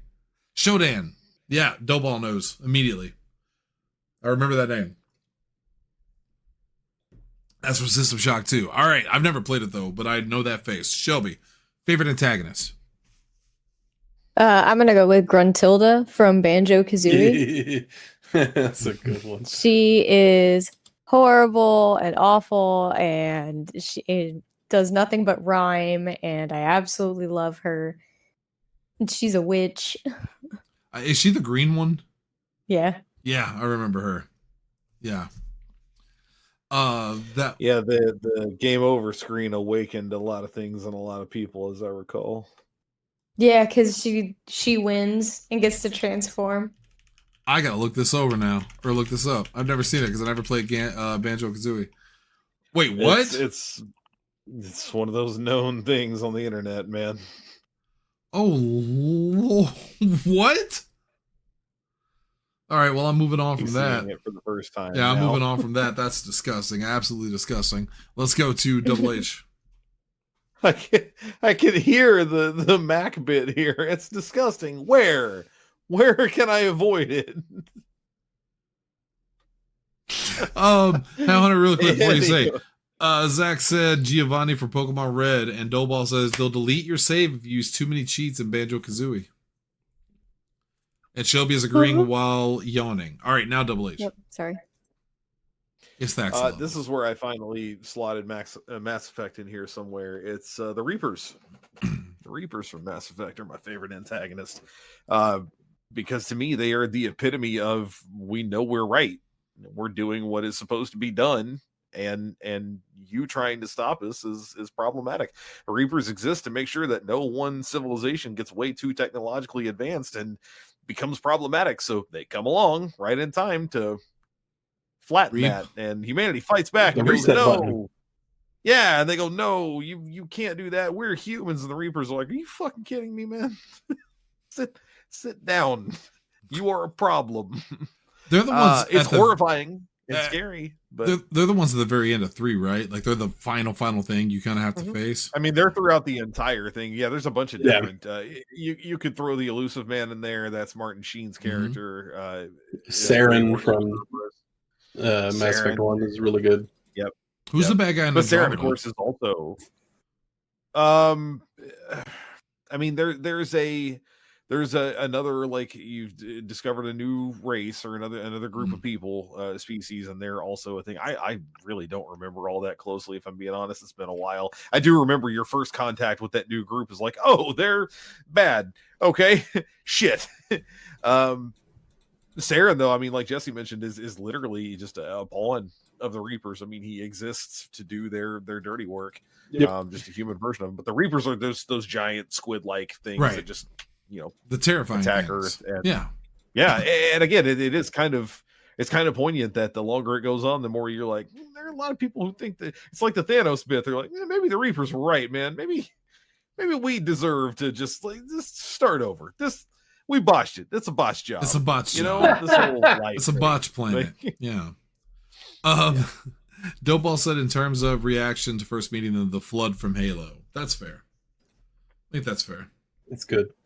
My pick for favorite antagonist, I don't think this is going to surprise anybody, is Arthas Menethil from Warcraft 3. Specifically Warcraft 3. The World of Warcraft version is great, but Arthas is one of my absolute favorite villains because he's a tragic hero that becomes the villain. He is the handsome blonde knight, the paladin, who is so obsessed with saving his people that he falls to the dark side, basically, and then becomes Warcraft's biggest villain. Which, Jesse, I still think it's baffling that they chose Arthas for the second expansion to World of Warcraft. That feels like a really late game thing, but I guess at the time, second expansion does feel like late game. So I'll give them a pass on it. But yeah, Arthas is fantastic. From burning down Stratholme because he had to defeating Illidan, to becoming the Lich King, killing his father. He's like a great literary character. So the fact that he's in a video game, I think, just makes it that much more. So yeah, Arthas, who would become the Lich King. And it is really cool. Like, it's just cool lore in World of Warcraft. Because, yeah, it took until, like Shane was saying, the second expansion before you ever, got to the Frozen closure on that storyline. Yeah. But, going through, the Undercity and stuff like that, being able to see what happened in, the Warcraft 3 cinematic. Yeah. It's so cool. I like that lore. And the fact they tie it into World of Warcraft, if you go into the Undercity with your ambient sounds turned up, you will hear the cutscene from 3 where he kills his own father. You can also find the blood stain of the crown that falls still on the ground in the Undercity in that throne room. It's very, very cool. Warcraft has great, great lore. And I think if they do another movie... It's got some really bad lore, but it's got some really good lore, too. Brother, I didn't even know about the aspects. And I was like, oh, it's a good medieval world. Oh, dragons, titans, okay, sure, why not? All right, Lindsay, go ahead. Mine is much less epic, but they still crack me up to no end. It's Mirror B from Pokemon XD Gale of Darkness. He's just a disco dancer with a giant Pokeball fro, and he dances with 2 Ludicolo. He sure does. That's fun. It's the most ridiculous villain ridiculous, I've and I ever love seen. him. Yeah, it's the most ridiculous villain I've ever seen. I know Pokemon doesn't always have great villains. It's not like they have great storylines, but that seems like a real, over the top. Even Pokemon should have been embarrassed with that one. It's the full-on purple disco one-piece jumpsuit, platform boots, he big square chunky glasses. It's ridiculous. Mirror and it's hilarious. B. All right, well that's enough of your guff. We're going back to the top. That's too obvious. I mean, call him M Ball. Best soundtrack in a video game. This should be fun. Let's start with Bryant. This is kind of a crazy answer, but I'm going to say Tales of Symphonia. Oh, Shelby will be happy with that. Unless she picked it, then she's going to be pissed. Yeah, I don't remember anything that really made me lock my broom and like dance to it. Is that what you think we do with video game music? We just lock our door and dance?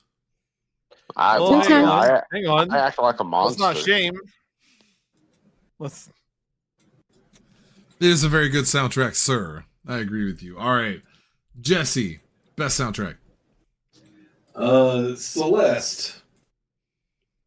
Yeah, that's one. The 2D platformer, it's super fun. Soundtrack is fucking incredible.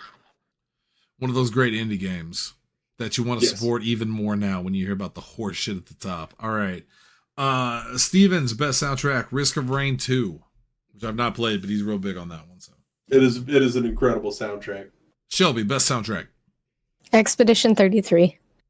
Ooh, that's a new one. It is so good. I actually added some of that music to my playlist, and most of it is in French.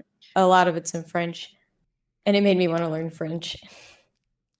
No joke. Really this is a stupid little story, but after my big breakup, the first thing I did was download Duolingo because I wanted to learn French, and I gave up after about a week. I said, nope, English is fine. I've mastered it. Let's stick with that one. Doughball said music is my you passion. Don't say evasion. No, I say avoision. I can literally never stop talking about favorite soundtracks, but off the top of the head, Legacy of the Wizard, Streets of Rage 2, and Final Fantasy 14.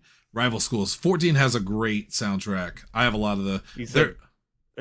They said 15, not 14. Yeah, that one's good too. 14 has one of my favorites. No, 15 is very, very good. 15 is my favorite Final Fantasy moment ever. When they're pushing the car to Florence and the Machine singing Stand By Me. Who thought Florence and the Machine singing Stand By Me would be in a fucking Final Fantasy game? It's incredible. All right. Zach said red and blue Pokemon. Of course he did. Hunter, what do you got? Man, I can tell you the one that was on my original post, and then I can also tell you the one that I'm thinking of, and I really don't know how to decide between the two, because technically I feel like one of them is a soundtrack and one of them is a score. And this thing says soundtrack, meaning it can just kind of be, outside stuff, which is why originally I went with what I feel like is unfair. It feels like a cheat code, and that's Fallout 76. Right? Like, yeah. I mean, you really could have picked any Fallout game, but 76 does a really good job of getting stuff from across multiple games. So it's a ton of classic music. It's just one of those things that's constantly stuck in our heads every time that we play that game. We're all singing along to the songs. But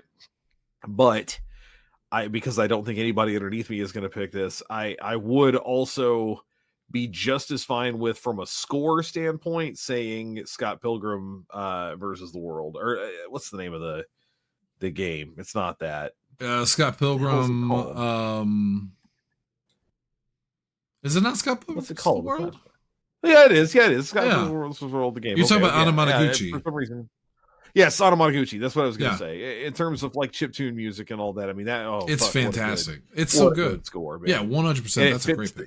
It fits the game really well. It's ironic because they're a band that formed around that kind of music from video games, and then they ended up making music for a video game that's from that era. So yeah. No, that's I think ultimately I would actually probably land on that. I love 76, but yeah, man, I didn't even think about that, but man, Doughball really pushes this Narita boy. I've never even heard of that. You gotta give me some context on that. If I had thought about it, I might have put SSX3 on here because it introduced me to so many bands like Finger 11 and other bands that I enjoy a lot. Placebo, that kind of thing. Bless you. Yeah. But I also thought score. I didn't even think soundtrack. So I went with, and I'm surprised Bryant didn't pick a Castlevania, but I went with Castlevania, Lament of Innocence. Bless you.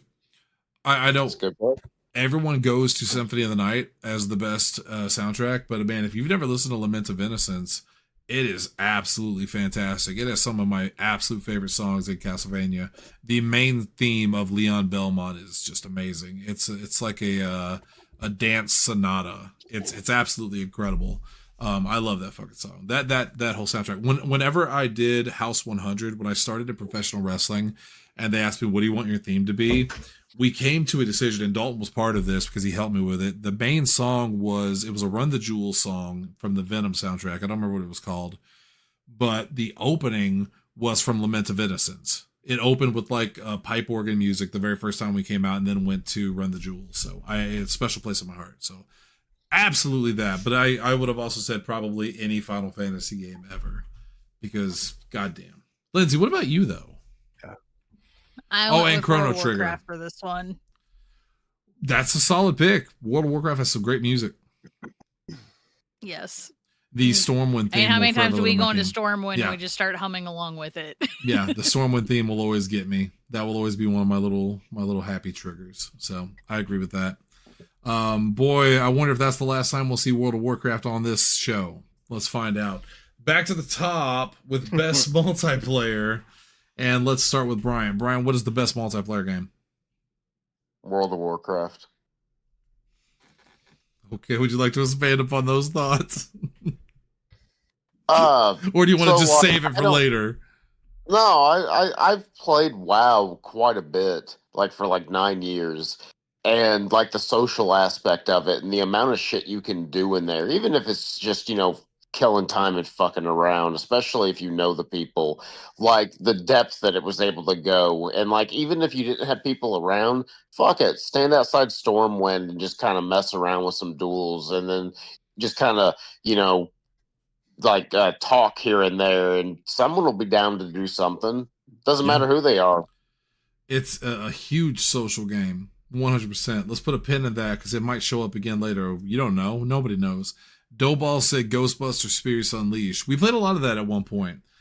We got pretty far in Spirits Unleashed. That was a lot of fun. Doughball, I don't know if you know. I don't know how you wouldn't know, but Hunter and I are gigantic Ghostbusters fans. Jesse is a big Ghostbusters fan, I think. Lindsay's a Ghostbusters fan. I think everybody here are Ghostbusters fans. Yeah, we played the shit out of Ghostbusters Spirits Unleashed. I'm also going to stall because I've just noticed that both Jesse and Shelby are gone. Oh no. You could read from the chat. Nope, I already did that. Well, actually, there are more. Michaela said Super Smash Brothers. Yes, which Super Smash Brothers, Michaela? Do you have a specific one? Because I played all of them, and I started with the original, and everybody looks fondly upon the original, and it is good for the time, but Hoojama Boojama, it's not good compared to the later ones. The best Smash Brothers, I think, is the most recent one with all of the characters, because what a roster. What a roster. And Doughball... Yeah. No, go ahead. Go ahead. I was say Doughball said old school 4-player split screen Halo. Unfortunately, I did put Halo as my, I think, most overrated game. But, hey, we're all unique. We're God's children, and we all have to be celebrated. Really, really gone suddenly, aren't they? So late in the night for you to have to be stalling. Yeah, it's really regrettable, honestly. Oh, Josie. Oh, thank God. Josie said the only game I play with people is Guild Wars 2, so that, I guess. Guild Wars 2 is a great multiplayer game. It's a great MMO. Yes. Yeah. I I would really like to love... get back around to playing it more I often. love the graphics. That You could feels skip to sarcastic. Somebody else and then go back around. I guess we'll have to do that because, man, I really don't know where they went. And the fact that they've been gone so long really worries me. Speeder runners. What the fuck is Speeder Runners? I don't know what that is. That's not an actual game. Oh, Yeah, I don't know what that means. hey, there he is. Hey, everything okay? Hey. Yeah, we're good. Y'all disappeared. Scared me. I'm not sure why Shelby left, I'll be honest with you. Well, Jesse, you're next. So, All right. Best multiplayer? best multiplayer. Okay. So this one, because there's one in the next line that's best with friends, so I decided to do this one as best like MMO. So for me, I went World of Warcraft. Wow. Twice for World of Warcraft. It's actually technically 3 times in a row because it was the last best soundtrack. Damn. And the first 2 best multiplayers. Shit. No, keep it though because it's That's fair. okay. Yeah. So Brian did World of can be Warcraft, overlap. so Yeah, Damn Brian. right it did, Brian buddy. played a lot of Yeah. World of Warcraft. We just didn't know him at the time. No, Yeah, fair I think enough. I amounted to 9 years or something. Whenever you type it into the chat, and they're like, "How long have I been playing this motherfucker?" Brian, do you remember playing a little game on PC called, or maybe it was a system, Call of Juarez Bound in Blood? No, but it sounds familiar. But I don't think I'm familiar with it. Because I remember playing with you in that game before we were actually friends, and I messaged you about it, and you said something that made me think you didn't like me at all. And I wish I could remember any of this, but it's a feeling I have, and I've been told that feelings are just as important as actual facts. Well, yeah, facts are feelings. Wait. Okay. Yeah, because I remember the name Diebold once upon a time. Oh, well, Shelby's back. All right, Shelby, thank Hello. God. Best multiplayer game. Repo. That's like the only one I play. That is an accurate answer, but I saved it for maybe a potentially later category. Repo is so much fun, and now there's cosmetics. I have ears. Hunter's Why got a do you beard. have ears? That's weird. I have a Does hat. have ears, it's I have true. an army helmet. No, and you have eyebrows too. You need to get rid of And I that have helmet. eyebrows. That's weird. I have both. That's weird. You think eyebrows are weird? For the repo monsters? robots? I think it would be You don't funnier like if the eyebrows repo on your monsters had trash eyebrows. You Krista, skipped Steven, by the way. I was so confused by what was going on. But Steven said Slay the Spire 2. He really likes That is Slay the the Spire Game 2. of all time. He Yeah. and I have been having a lot of fun in the multiplayer with that. And I'm sure you will for years to come. Yeah. Anyway, Double H. Best Destiny was multiplayer. right there for him. That's what I thought. Well, How was it not that's Destiny? why I kind of went back on this one, because this is going to be weird. So for the past 6 years, we've all been pretty much jumping on almost nightly, playing a variety of a shit ton of games, everything from Red Dead to Call of Duty to Diablo, a bunch of stuff I wouldn't have played otherwise, and frankly, a bunch of MMOs, including World of Warcraft. But when I think of multiplayer in this sense, because I know Best with Friends is on there too, like Jesse said, and it's kind of a different thing. When I think of best multiplayer, to me, it's a combination of a variety of different like modes and ways to do it, and that's why I had to go with Gears of War. Gears of War was the first thing that I really ever got into playing online at all. And it was it makes me sad that we have not ever done that, because really a Gears of War game hasn't come out since we started doing this. But Well, not a new Massism got one. me into playing it. That's what I mean. Yeah, we haven't had Remakes. Massism got me into playing the actual competitive multiplayer, and we used to play the shit So out did of I. that. It's all we did. When I would get back from a day at GameStop, it was just like he'd already be on. I get in the other room, and here we go. Find a group, 4-on-4, very small maps, very limited weaponry, which I kind of like now. But then I'm also thinking about the co-op, which is technically multiplayer too, like co-oping through the campaign. And Sarah and I did that together. That was the first thing that we ever really got to play together. I will never forget her messaging me, texting me while I was working at GameStop going, "How do you turn on the Xbox?" And I was like, "Well, you do this, you do the thing." She's like, "All right, thanks." And a little bit later, I'm like, "Did you get it?" She's like, "Yeah, I'm good. Don't worry about it." And she's like hip deep in Gears of War, like, "Hey, how's it going?" Just doing the thing. I'm like, "Okay, well, you know we can do this together, right?" And she's like, "You have another controller?" "Yes, I do." "Let's do the thing." So yeah, I have very fond memories of us co-oping the campaign to all 4, I think, of those games, because there was 3 and Judgment. No, we got up to 5 eventually. I don't think we did 5 together, but because by then she wasn't as interested in that series. But that plus the competitive multiplayer. Yeah.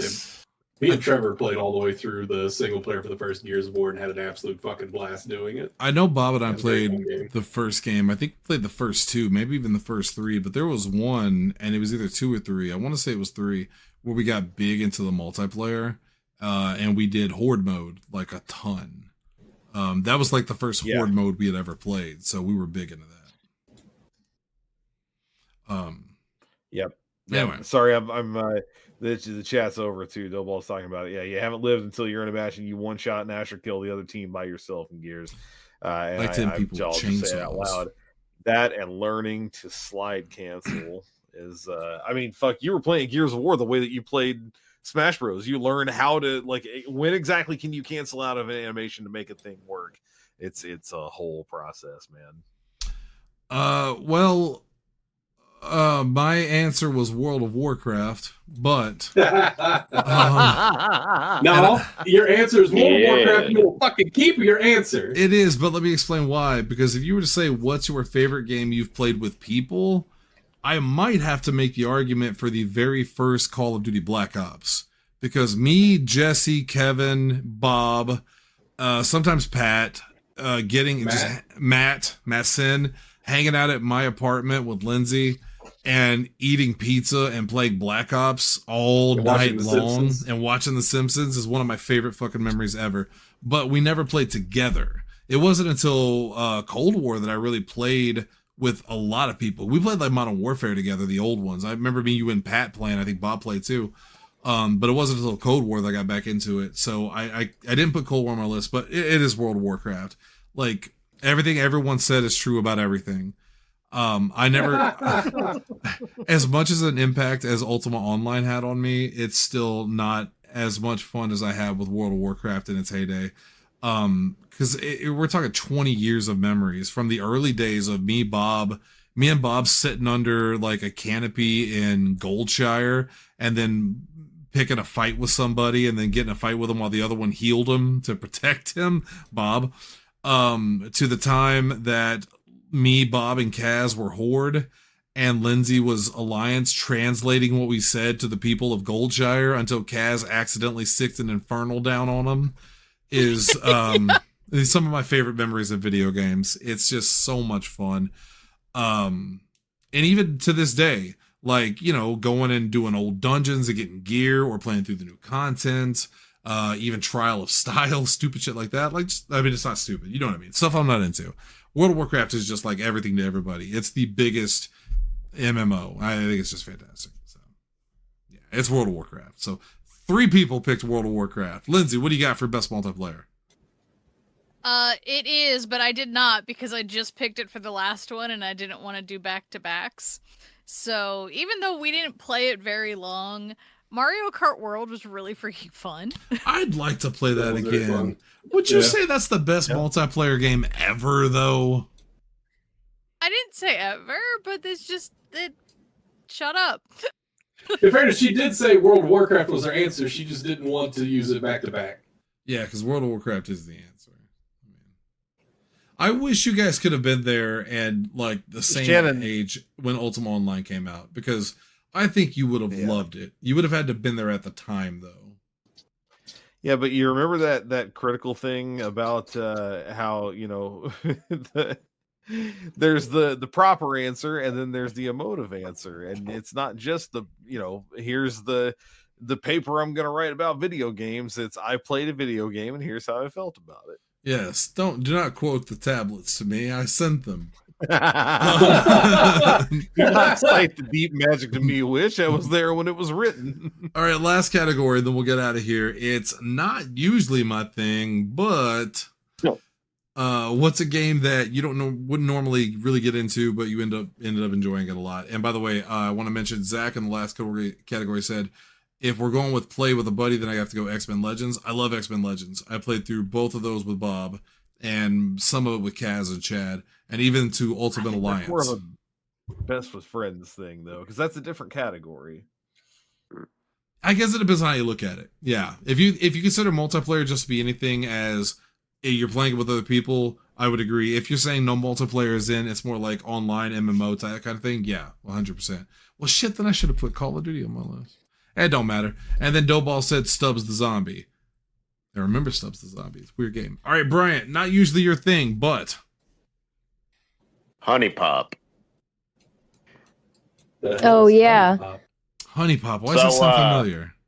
So, yeah, basically you play Bejeweled and get girls. I guess that's the thing about it.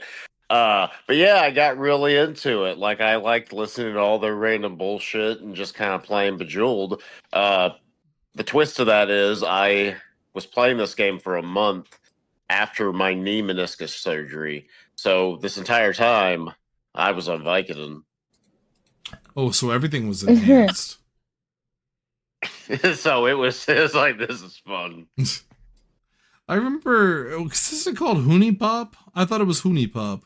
Hoonie Pop, whatever. I'm excited to play number 2. I think I've got one of their games on my Steam, and I don't know why, and I don't know if I've ever played it, and I will never play it if you guys knew about it. It is the biggest piece of dumpster fire trash you could possibly begin to imagine. But for some reason, I was like, I like this. Hey, all good here, no judgment. Doughball says, I don't really like precision platformers, but I really like Splasher. Sound like Bryant did too. Michaela said Fortnite, and then Zach said Assassin's Creed New Horizons. Nope, Animal Crossing New Horizons. Fuck. I also thought it was Assassin's Creed. How is that not your thing, too? You got to come clear with the AC and when you speak to video us. games. Jesse, what about you? What's not usually your thing, but you enjoyed it a lot? Stardew Valley. Oh yeah, it's a happy, fun little like cozy farming game. That is not my shtick. No, but Stardew Valley was a lot of fun. I put quite a few hours into it. Jesse's a man. Jesse likes his beer cold and his battles bloody.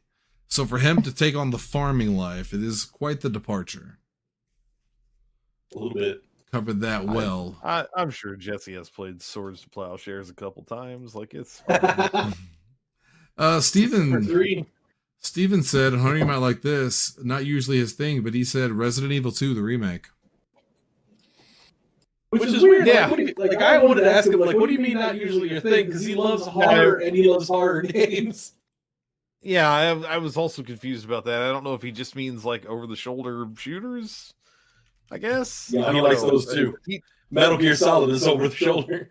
Well, maybe just he's gotten so much into the online experience nowadays with Destiny and looter shooters and extraction shooters that a single player horror game like Resident Evil just doesn't really speak to him anymore. Okay, to be fair too, if he specifically picked 2, I can understand why Steven likes Resident Evil 4 and the remake, because that very much is his speed. 2, however, much like the original version of 2, is real big on conserving ammunition, finding ways to get around fights. Like it is not in your best interest to kill everything in that hallway. It's in your best interest to carve a path and then never have to go back there again. So I can see that being not his style, because Steven is much more kill. Like, let's go. Let's ultra kill everything, if you will. Shelby. Yeah. Fungus Swarm. It's like a survival roguelite shooter thingy. I don't know how to describe it. It's a lot of buzzwords, Jim. You go in, your little like mushroom fungus guy, and you pick up all these power-ups and you upgrade your abilities, and you're just like shooting down everything in your way. It's a Vampire Survivors clone. So is it a twin stick shooter in that you actually shoot, or does it auto shoot like Vampire Survivors? It auto shoots. But like if you want to make it specifically directional, like other than what direction you're running, you can use the right stick to control that. Okay, yeah, I like twin stick shooters. That's how Helldiver started, was a twin stick shooter. So, yeah. You left out the important part that they spelled fungus with a Y, so it actually says fun guys. Yeah, it's fun guys. Swarm. Bastards. All right, they're fun little guys. Double H. I mean, I think you have to know where this is going, right? Because it's definitely an MMO. Because again, up until a couple of years ago, you couldn't have caught me dead playing an MMO. That was the least appealing thing in the world to me, was to have to do all of that at once. This is, again, the guy who left the sewers and Elder Scrolls went, too many options. Can't do it.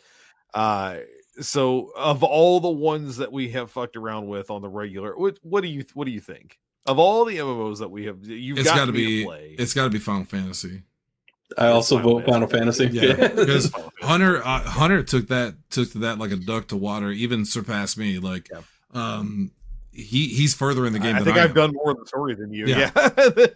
And importantly, I still haven't paid a motherfucking dime to play that game. Boy, I have.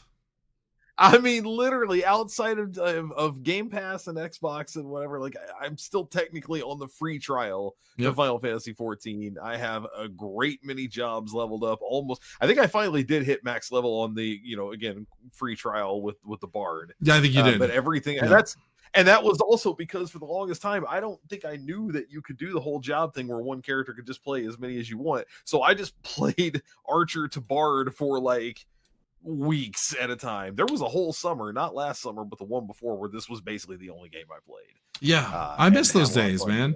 We used to get on there. We'd do the raids. Yes. We would do the dungeons. We would do. We go through do our cact pot every week. It was a good time.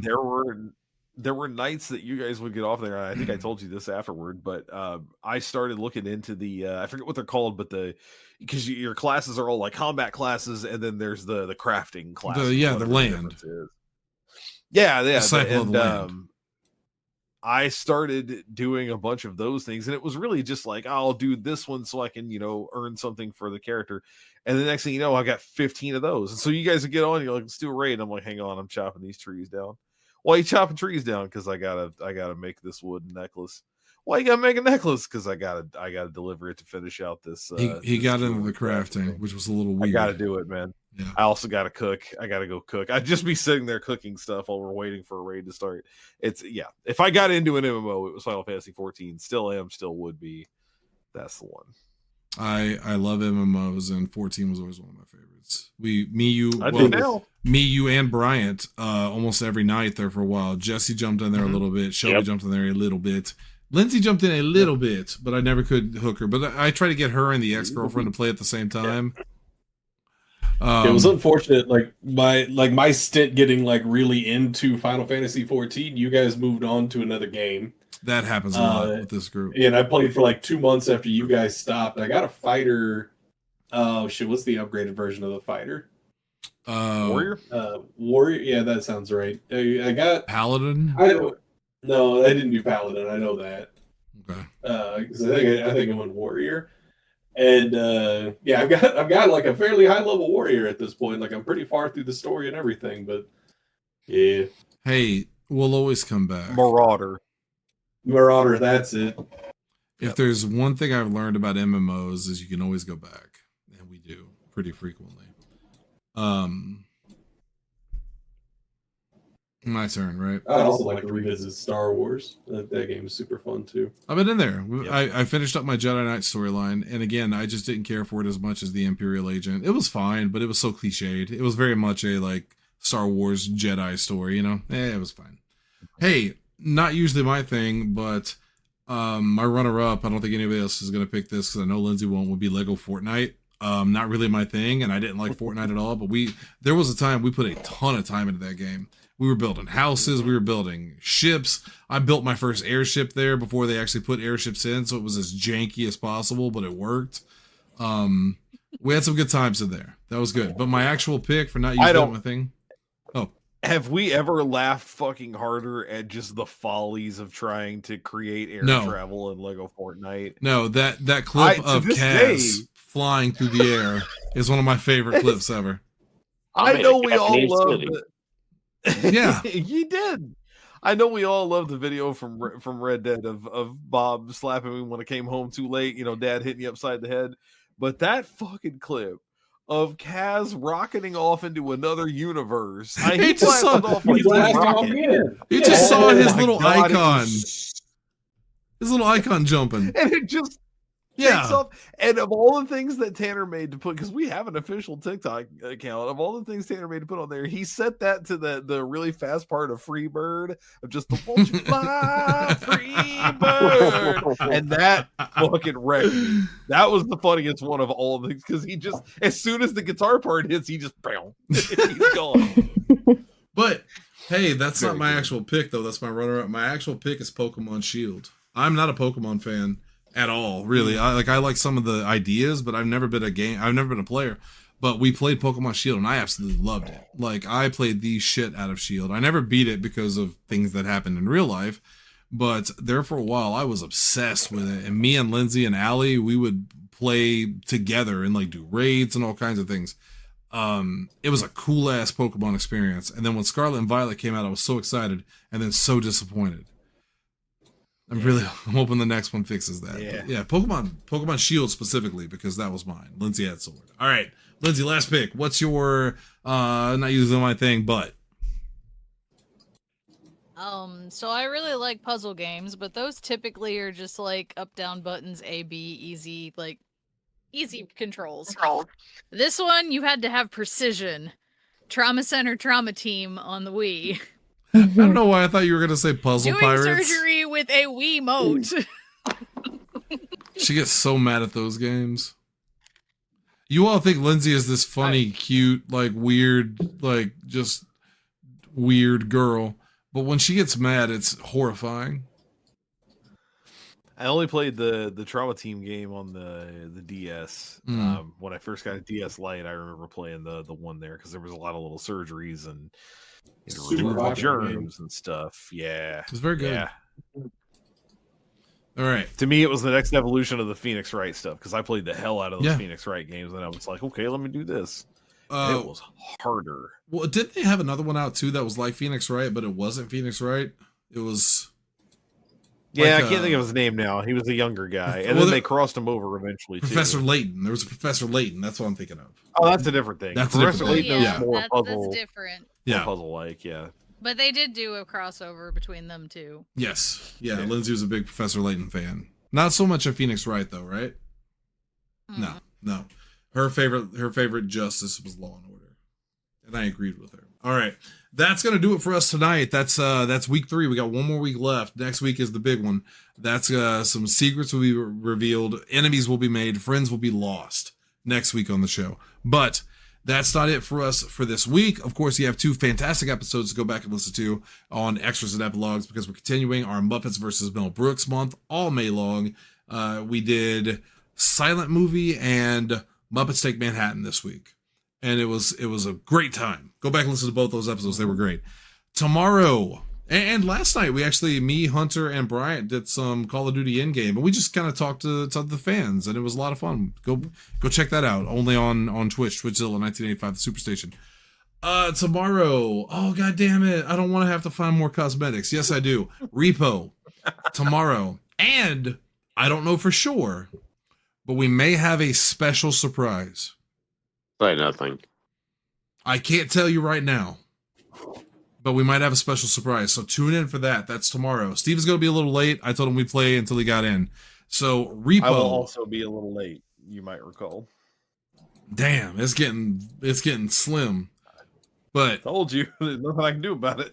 But we'll be there. So whenever you guys get in there, just jump in. Repo tomorrow night. We might do some Call of Duty too, especially if it's just me and Bryant, like maybe at first. We'll see what happens. But it'll be a lot of fun. Oh god damn it, you're gonna have fun. And then talk about fun. This Saturday, oh god, I can't decide. Hunter, help me out right now. Decide this. Should the pay-per-view be on the 23rd or the 30th? Because I'm going back and forth on whether we can wrap it up this weekend and next week be the PLE, or if we need one more week to sizzle. I mean, the real important question is, what are you doing on the 30th? Because we know we're doing the gaming con. Yeah, we got gaming con here in Cape Girardeau. Right. We'll make an official announcement this Saturday. We'll figure it out. Official announcement this Saturday. But on top of that, we have a big multi-man Overdrive match to announce for Overdrive. Main event. Are you ready for this? You're not ready for this. I'm not ready. I'm going to tell you anyway. 8-man tag. And God willing, it goes better than it did before. As Brandon Barbwire teams up with Cameron Reed.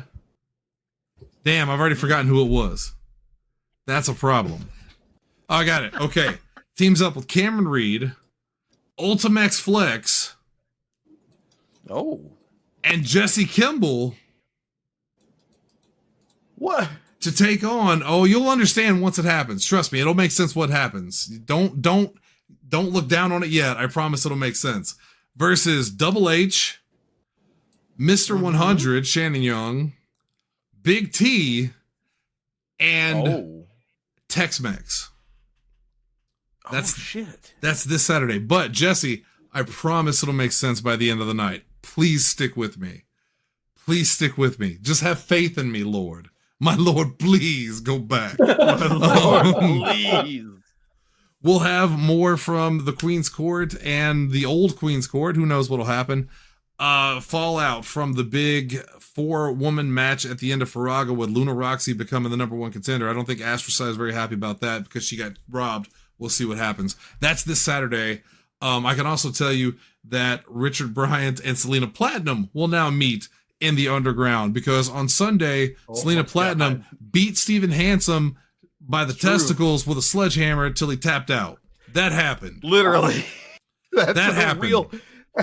We're not making this up. Sometimes, come here. Sometimes we have to make shit up. Go watch the replay where Selena Platinum hits Steven Handsome in the nuts with a sledgehammer 3 times and then the match ends. Yeah. He just gives up. That really happened. Believable tap out in history. That's this weekend, this Saturday, and then Sunday, of course, Faraga. Look, it's going to be a lot of fun. You're going to want to be there. Of course, I should have mentioned the referee in the main event, of course, will be The Lost. Why wouldn't it be? Well, of course. That's this Saturday. And we'll do it all again next week. Thank you guys for tuning in. Thanks for Brian for hanging out with us. We got one more week with him, and then we'll put him out to pasture. Thank you guys for tuning in. We'll be back.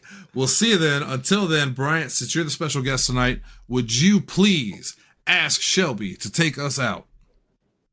Shelby, why don't you take us out right there? No. Hey, Jill.